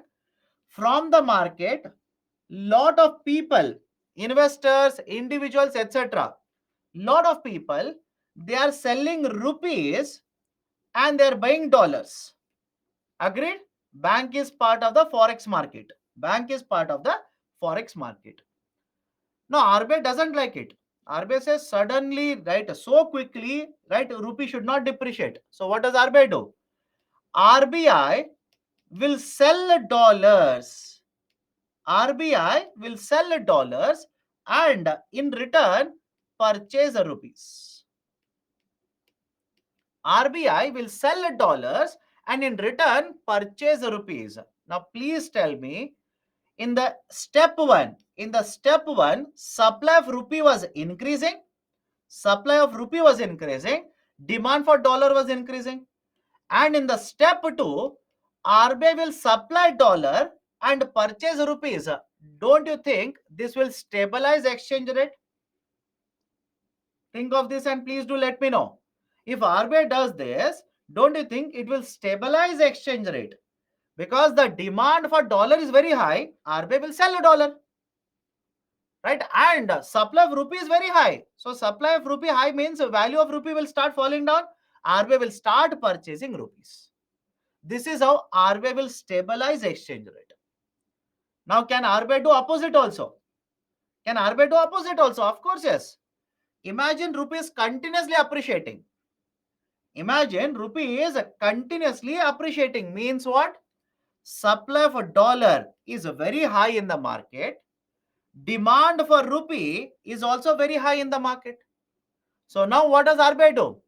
RBI will go to the forex market, that is banks and other institutions. RBI will basically start selling rupees and purchasing dollars from the market. So logic is very simple here. Anything which is supplied more, RBI will purchase. And in return, this is an exchange rate. In return, will supply the commodity whose demand is more in the market. thereby stabilizing exchange rate, thereby stabilizing. And that is the precise reason, right? RBI, we say, will stabilize, manage the exchange rate in India. Any difficulty? Can we go forward here? How both demand will increase? Who said demand for both will increase? You tell me. Did I say demand for both dollar and rupee is increasing simultaneously? Did I say that at any point of time? Let me know. Did I say supply of a dollar and rupee simultaneously is increasing? No. It is an exchange rate. So supply of rupee increases means demand for dollar is very high. What does RBI do? Supply of rupee is very high. RBI will purchase rupees. Demand for dollar is very high. Supply dollars to the market. That's it. Right? Exactly opposite to what is happening in the market. Exactly opposite to what is happening in the market. That is the role of RBI. Now, two very important points here. Two very important points. Point number one, if RBI wants to sell dollars, from where does RBI have the dollars? I hope you understand my point here. If RBI wants to sell the dollars, RBI should have dollars. Now, do you remember forex reserves? Tell me, do you remember forex reserves? So RBI has a forex reserves. RBI is the custodian, manager of forex reserves. So all of you will agree, RBI has a forex reserves, will use the forex reserves. That is, it is a sale of a forex reserves. It will sell the forex reserves in the market so that the exchange rate is stabilized. Anybody has a problem with this? Please do let me know. Anybody has a problem with this? Right? On the other side, on the other side, imagine, understand this carefully. Imagine rupee is right. Rupee is appreciating. Imagine rupee is appreciating, which means supply of dollar in the forex market is very high. Demand for rupees is very high. What does RBI do? RBI will buy dollars. RBI will simply buy dollars because supply is very high. And in return, right? In return means instead of a dollar, they will give, right, the rupees to the market. Now, please tell me, if RBI will sell rupees in the example 2, what will happen to the supply of rupee in the market? Let me know. If RBI will sell rupees, what will happen to rupee supply in the market? Don't you think rupee supply will start increasing? Don't you think rupee supply will start increasing? If rupee supply increases, is there a danger of inflation? Start connecting the dots. Is there a danger of inflation? Yes. Now, what does RBI do? So, this is a dilemma for RBI. I hope you understand. This is a dilemma for RBI. On one side, RBI is supposed to stabilize exchange rate. So, to stabilize exchange rate, RBI is selling rupees. But because RBI is selling rupees, it might lead to inflation in the market. Now, what does RBI do? RBI will use open market operation. Simple. RBI will use open market operation and sell bonds, reduce money supply from the banks. Simple. On one side, money supply will increase. On the other side, they will sell bonds, purchase, or basically take out money from the system. Can we stabilize money supply in the economy? Let me know. Can we also stabilize the money supply in the economy? Right? Whatever was the concern regarding inflation, that will also be addressed. This is called as sterilization. This is called as sterilization. What is the idea of sterilization? Reserve Bank of India, because they are intervening in the forex market. I repeat, Reserve Bank of India, because it is intervening in the forex market, there could be, right, there could be addition to inflation. Inflation might go up. And in order to control this inflation, Reserve Bank of India will use other tools to reduce money supply. This is called as sterilization. This is basically the sterilization. Done. Can we go forward now? This was asked in this year UPSC. Right? One of the students says, sir, it was asked in UPSC. Yes, this was asked in this year's UPSC itself. Can we go forward now? What is open market operation? My goodness. What do you mean by open market operation? My dear Reserve Bank of India, open market operation is one of the tools under monetary policy where RBI either sells or purchases government securities in order to either increase or decrease money supply. Very simple. Okay. Sterilization again. I'll repeat it again. If rupee is appreciating, what does RBI do? Please tell me. If follow the sequence. Follow the sequence. If rupee is appreciating, what is the meaning of it? Supply of dollar is very high. Demand for rupee is very high. Okay. Supply of dollar is very high. Demand for rupee is very high. What does RBI do? RBI, right? RBI will sell rupees and purchase dollars. RBI will sell rupees, okay, so that rupee will get stabilized. But now the question is, if RBI will sell rupees, rupee supply in India will increase, correct?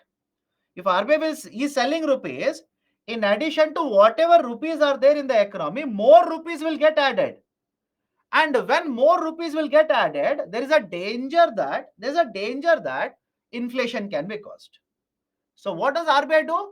On one side, it will sell rupees so that right rupee will get stabilized.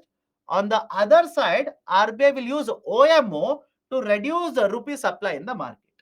So on one side, rupee is increased. On the other side, rupee is decreased. Supply, that is. This is called as sterilization. This methodology is called as sterilization. Okay, done. So rupee appreciation, depreciation related to exports and imports. I'll repeat it again.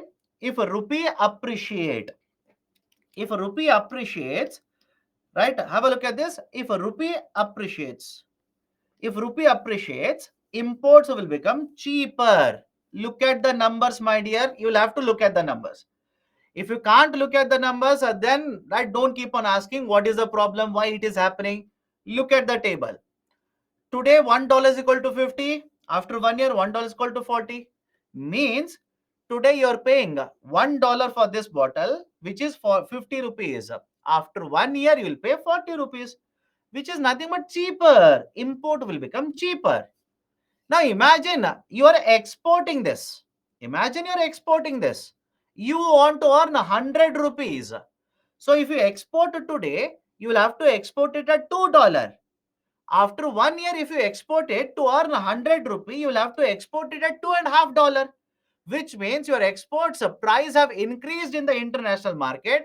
They'll become less competitive. On the other side, if rupee is depreciating or it is devalued, right? In case of imports, same $1, you'll pay 50 rupees today. After 1 year, you'll pay 60. Imports will become costlier. And in case of exports, you want to earn 100 rupees. So at $1 is equal to 50, you will export it at $2. At $1 is equal to 60, to earn 100 rupee, you will export it at $1.67. Which means in the international market, your product has become cheaper, which will increase its competitiveness. That is basically the idea. Okay, done. Let me go forward now. What are the factors which will influence exchange rate? What are the factors which will influence exchange rate? First one, interest rates. We'll discuss current affairs here. You will have to listen carefully now. If you're not listening, please listen. These are very tricky. Listen. A country which will offer higher interest rates will attract more foreign investors, thereby leading to increased value of the domestic currency. What do you mean by that? I'll give a very simple example. Country 1, country 2.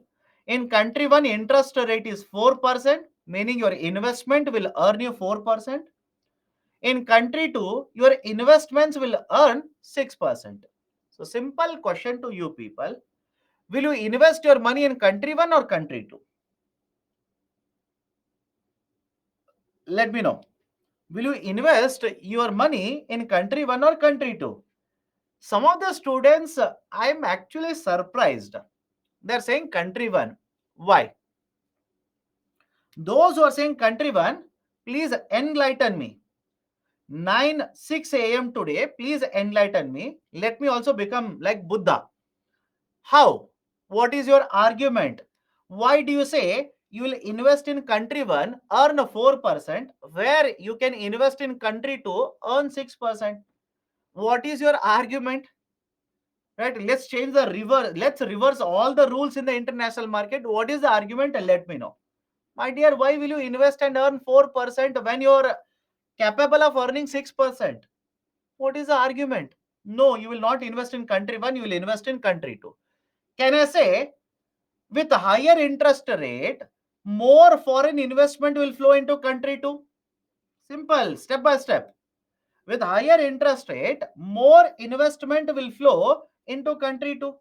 And if more investment will flow, let's say, what will happen to dollar? Dollar supply will increase and demand for domestic currency will increase. That is exactly what I've written here. And if the demand and supply will change, don't you think exchange rate will also change? Point number one. Now let me add to this a current affairs concept called as Fed tapering. Understand this very carefully, important for UPSC. Fed tapering. Point number one. What is this Fed here? Fed is Central Bank of USA. Federal Reserve is equivalent to RBI. RBI is the central banker in India.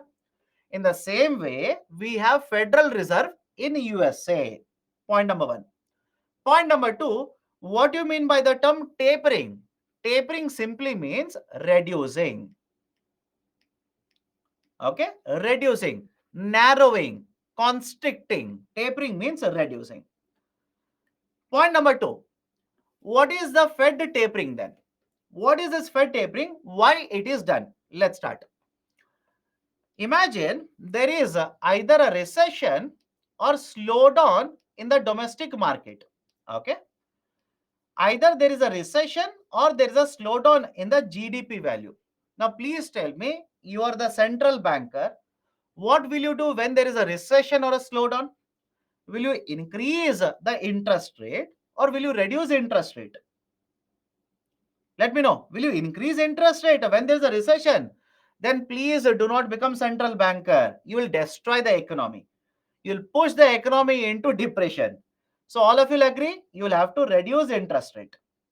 Any problem with this? You'll have to reduce because you want to increase money supply. You want to follow expansionary policy. All of you are okay with this? You want to follow expansionary policy. And this expansionary policy followed by the Federal Reserve, this is called as quantitative easing. Do you understand the term quantitative easing now? Please do let me know. Quantitative easing. Please remember quantitative, qualitative, quantitative easing, expansionary policy, increase the money supply. How will you increase money supply? Reduce interest rates. Reduce interest rate, purchase more and more bonds from the market. Automatically, money supply will increase, interest rate will go down. Point number one. Now, if the interest rates will go down, money supply increases, don't you think more people will start taking loans now at lower rate of interest? More companies will start taking loans now because rate of interest is lower. That is exactly the second point.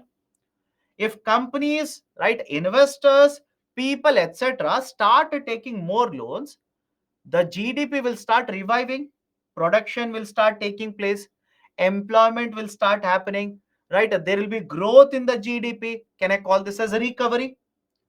Now, what if unemployment rate has gone down? GDP growth rate is increasing. Is there a danger that if the same money is there in the economy, that can cause inflation? Think of it. All of this we have discussed earlier. Nothing is new, right? So I will repeat it. If interest rates are lower, money supply is already very high, GDP is also higher, right? Unemployment rate is going down. Don't you think it is a recipe for inflation? So do you think central banker will sit quiet and allow this to happen? No. So what does a central banker do? in order to control inflation, right? In order to control inflation, the Federal Reserve will start reducing money supply. Very simple. In order to control inflation, the Federal Reserve will start reducing money supply. Now, can I say, if they are reducing money supply, it is opposite to quantitative easing? Let me know. Can I say this is opposite to quantitative easing? And the term they use for reducing money supply now is called as federal tapering. Very simple. The term they use in order to reduce money supply now, it is called as federal tapering policy. And what will happen in federal tapering policy? Increase interest rate. Simple.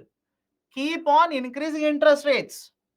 Right? Do not buy more bonds in the market. Keep on increasing interest rates. So if the interest rates will start increasing, loans will become costlier, right? Less people will take loans, less companies will take loans now. Don't you think money supply automatically in the economy will come down? Any problem with this process? Please do let me know. Any problem with this process? Please do let me know. Right? There is one student who says, if I read economy, I will do better. My dear, if you can do better, please do that. I don't have any problem. At the end of the day, question should be, are you able to understand economy or not? Okay. Any problem here? So federal tapering is opposite to quantitative easing. That's what exactly I said. That is exactly what I said. Right? In quantitative easing, money supply will increase. In federal tapering, money supply will be decreased. That's it. That's a basic idea. Now, interest rates in USA are increasing. Let's start the game now. Interest rates are increasing in USA. Tell me, foreign investors from India, don't you think they will start taking their capital and start moving towards USA? Yes or no? We have discussed this in the beginning of the class also. In interest rates in USA, if they start increasing, can I say you can see a capital flight from India? Yes or no? Those who have attended first session, it's very easy for them. And those who have already forgotten what you have studied in the first session, great. Right? So there will be flight of the capital.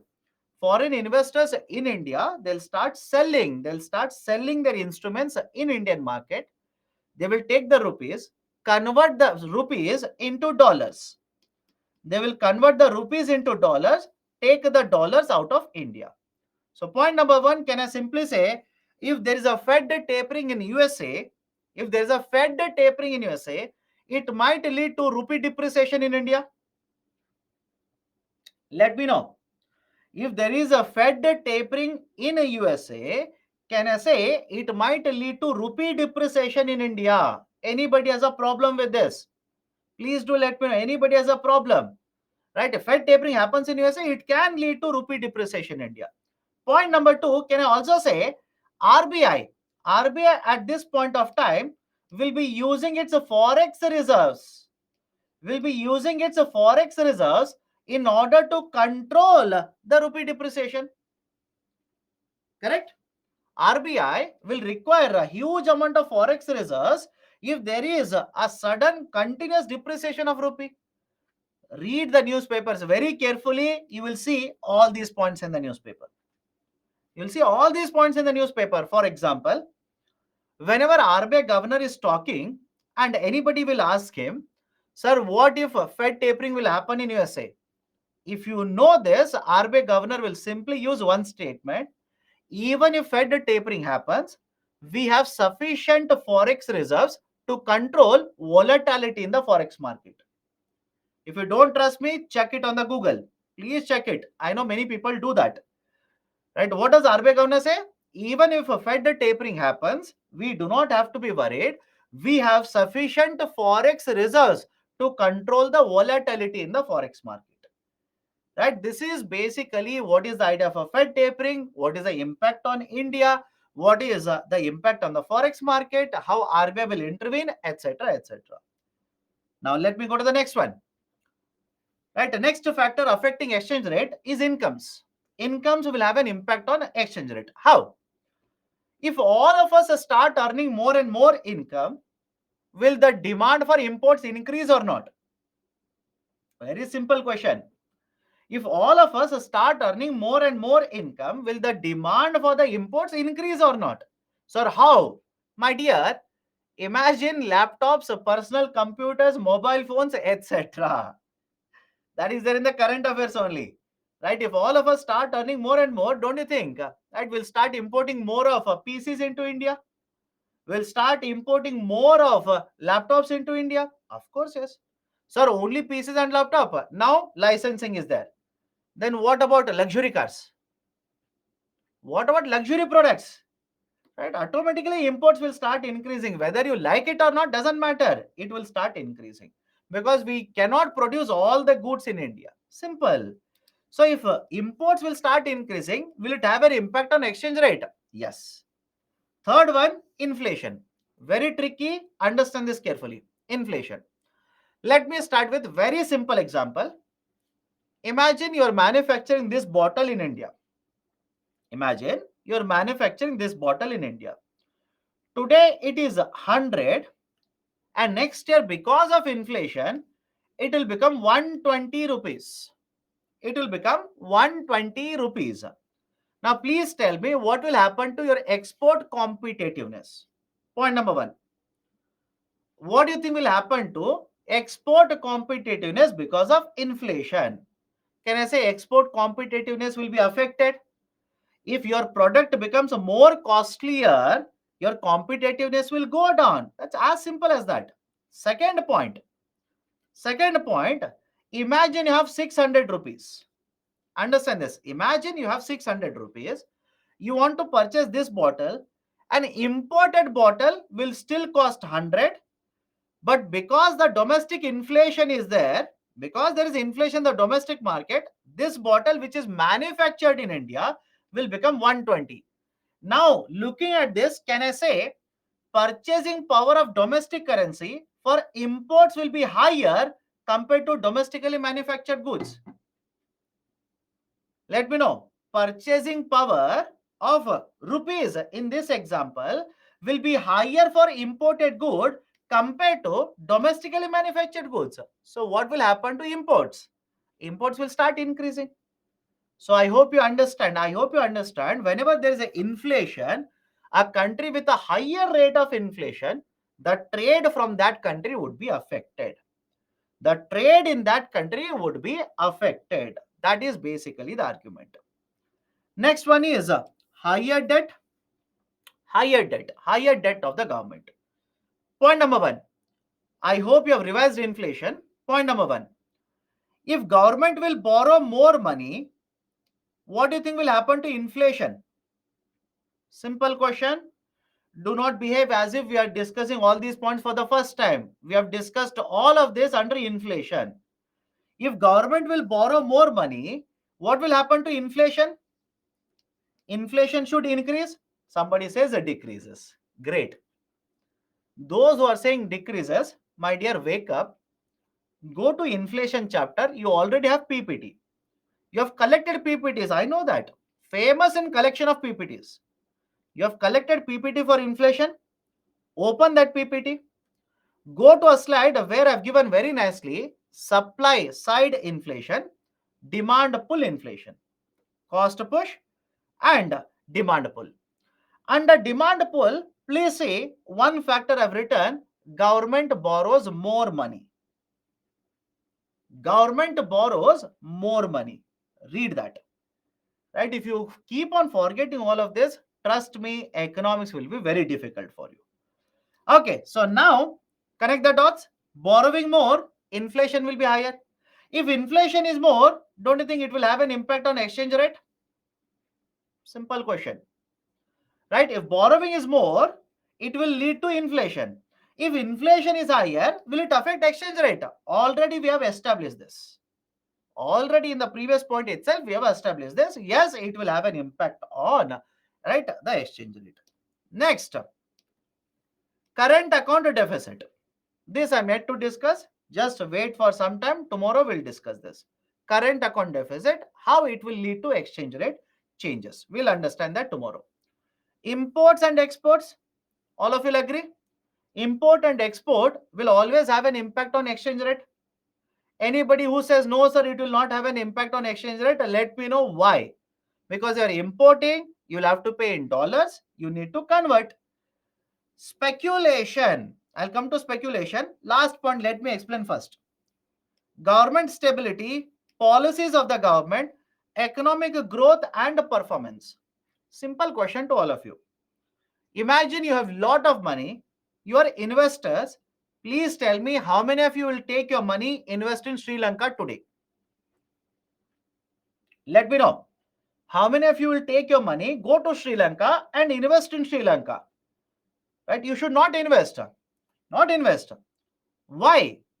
Don't you think policy, there is no certainty in the government policies there? GDP, no stability. Volatility is very high. Instability in the whole economy.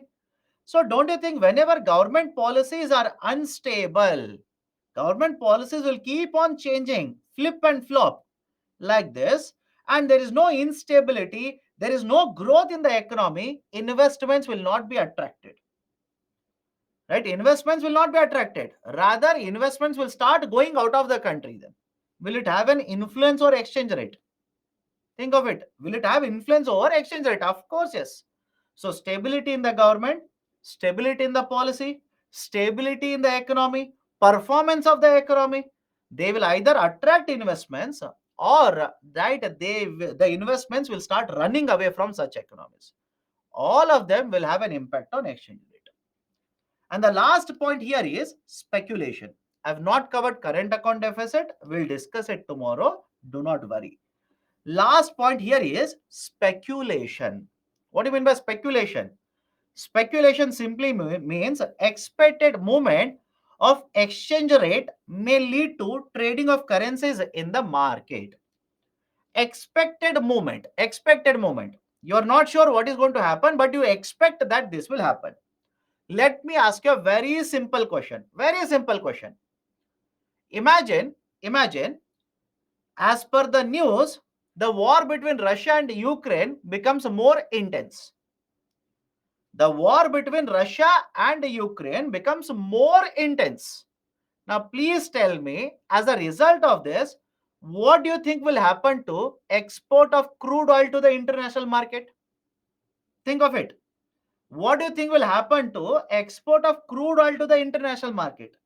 Export of fertilizer to the international market, export of agriculture commodities to the international market. Don't you think exports will start coming down and the prices will start increasing? Correct or not? Exports will start coming down, prices will start increasing. And don't you think all of that will have impact on Indian economy? All of that will have impact on Indian economy, which might simply lead to imports becoming very, very costlier. Simple, which might simply lead to what? Imports becoming very costlier, which means there is outflow of dollar, correct? More outflow of dollar. And when there is more outflow of dollar, what will happen to rupee value? Rupee value will start depreciating. Now, imagine you have a payment to make. Simple now, right? All of you have understood the sequence here. Russia and Ukraine will become much more intense. Supply to the international market will go down. Imports will become very costlier. Rupee will start depreciating. But this is your speculation. This is your speculation. You're expecting because of this, rupee will depreciate after 1 month. Now imagine, very simple question. Imagine you have a payment to do after 1 month worth $1. Understand this and answer now. Imagine you have a payment to do of $1 after 1 month. Please tell me, will you convert your rupees to dollar today or after 1 month? Let me know. Right? In this situation, will you convert your rupees to dollar today itself or after 1 month? You should do it today itself, my dear. Most of you are correct. You should do it today itself. Why? My dear, your speculation, right? Your analysis says rupee will depreciate after 1 month. There is a depreciation in rupee, meaning what? Today $1 is equal to 50 rupees. After 1 month, it is $1 is equal to 60 rupees. Would you want to pay 60 rupees to get $1? or 50 rupees to get $1. What does make sense to you? Don't you think because of this concern, because of the speculation, you will convert your currencies today itself? So there was no demand for the currency today, but because of the speculation, can it either increase or decrease supply of currencies in the market? Of course, yes, that will have an influence over the exchange rate. So these are the various factors which will have influence, which will have an impact over the exchange rate. Now let me ask you a very simple question. What do you think RBI's monetary policy, RBI's monetary policy, will it affect the exchange rate? Let me see. What do you think RBI's monetary policy, will it affect exchange rate? Answer should be yes. Yes, RBI's monetary policy, of course, it will have an influence over the exchange rate. Many of you simply say, sir, in the slide you had not written monetary policy. UPSC asked it, but because you had not written it, I said wrong. My dear, RBI, will it influence exchange rate? Under monetary policy, RBI does conduct open market operation. So, of course, yes, it will have an influence over the exchange rate. Right? So, these are certain very important factors which will have a larger impact on the exchange rate. And at one point of time, do not be under the impression that at one point of time, only one factor will be there. Absolutely no. At one point of time, multiple factors will have influence over the exchange rate. For example, today itself, can I say Fed tapering done by Federal Reserve, right? European Central Bank, ECB, has increased interest rates very recently, right? The downgrading of USA, which has led to higher yield rates in USA, right? All these factors are having influence over the exchange rate in India. Answer is simply yes, right? Answer is yes, by the way. Okay, done. So these are some of the very important factors that will influence exchange rates. Tomorrow we will take up, right, the concept of nominal exchange rate, real exchange rate, nominal effective exchange rate, real effective exchange rate, then the concept of balance of payment. Okay, so tomorrow we'll continue, but before that, if you have any other questions, please do let me know so that we can address the question and close the discussion for today. Sir, why not Indian government fix exchange rate like China government? I've told you this. If government of India will do that, then right, Chinese government overtly it will start doing it. USA government will do it. Nobody will get the benefit. How to? What is the impact if 1 rupee is equal to $1? My dear, let me ask you a very simple question. Today, let's say $1 is equal to 70 rupees. You are asking me $1 is equal to 1 rupee. What will happen? Please tell me. If $1 becomes 1 rupee, can I say rupee has appreciated? Let me know. Think of it. From current exchange rate of $1 is equal to 70, if you say $1 is equal to 1 rupee, can I say rupee has appreciated? And some time ago, did we not discuss what will happen if rupee appreciates? Right? So apply the same logic. Apply same logic. Right? Nothing will change. Apply the same logic. Okay. Sir, in fact, tapering as rupees flow out of economy, demand for rupees increase. My dear, rupee will not flow out of economy. Dollar will flow out of economy. Right? You are an investor. You will not take out rupees and purchase government bonds in USA. You will take out dollars from India. That's the reason I was very clear, very much clear. And in fact, it is written in the slide also. With higher interest rate in USA, foreign investors will withdraw funds from India and take out dollars. They will not take out rupees. They will take out dollars from India. Right? So your fundamental argument itself is faulty there. Just check it. Okay. Why dollar is used as a medium of exchange by many countries? Very simple argument for this. Dollar is an international currency. The reason is USA, which prints dollars and supplies dollars, is a very large economy. Stability is a very high. Confidence, that's very important. Confidence on the value of dollar in the international market is very high. And because of this, dollar is the most important currency in the international market. Okay.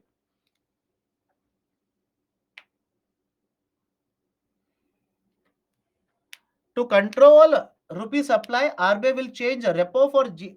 RBI will change repo. I do not understand. What do you mean by change repo for G securities? Please clarify. Okay. Can we write name of countries as you give example Sri Lanka, or it's regarding their name? Again, don't write the name of the countries, because by the time you write the exam, you do not know what will be the situation. For example, today's Hindu newspaper. If you read today's Hindu newspaper, there's an article from Sri Lanka. The minister from Sri Lanka says Sri Lanka is open for business now. Sri Lanka is back. Sri Lanka is open for business. So again, just to make you understand, I gave you example of Sri Lanka. If at that point of time when you're writing exam, if there is any country which is in a turmoil, you can use it. Okay. How inflation will influence exchange rate? I'll repeat it again. If the product price will increase from 100 rupee to 20 rupee because of inflation, export competitiveness will go down. Export competitiveness will go down.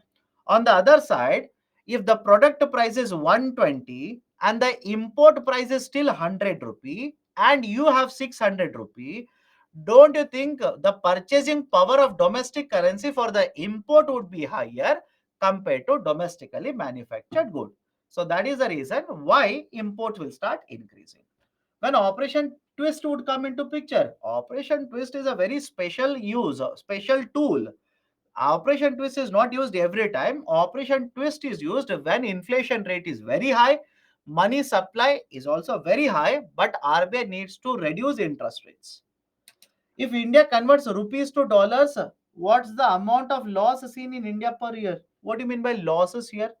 What is the context of losses? Please do let me know. Sir, exchange rate effect on stock of India if India demand gold from foreign. My dear, do you think gold is sufficient in supply? Those who are asking why can't we use gold for payment and receive gold in terms of payment, do you think gold is sufficient in supply? Let me know. What is the argument? Trillions of dollars worth of transactions are done from minute to minute basis. Minute to minute basis. So you mean to say literally you will collect $1 trillion worth of gold on minute to minute basis? Do you think that there is sufficient supply of dollar? Think logically. That is the reason we don't use gold for the payment today. We don't use gold for the payment. Why? Gold is limited in supply. Currencies you can change the supply. Okay. Is it useful for India if the value of rupee appreciates for a longer time? Not necessarily. Please understand there are a lot of implications here. Lot of implications. Because India should not be focused only on the import. India should be focused on the exports also. Tomorrow we will understand what is the problem with imports. Why should we promote exports? Tomorrow we'll understand. Don't worry. Okay, done then. Uh, we'll stop the discussion today here. Tomorrow we will pick it up from this slide. Nominal exchange rate and real exchange rate. Done. Take care. See you tomorrow sharp at 6 a.m. Please read the newspapers, read the current affairs articles. All these are very, very important for you. Take care. See you tomorrow 6 a.m.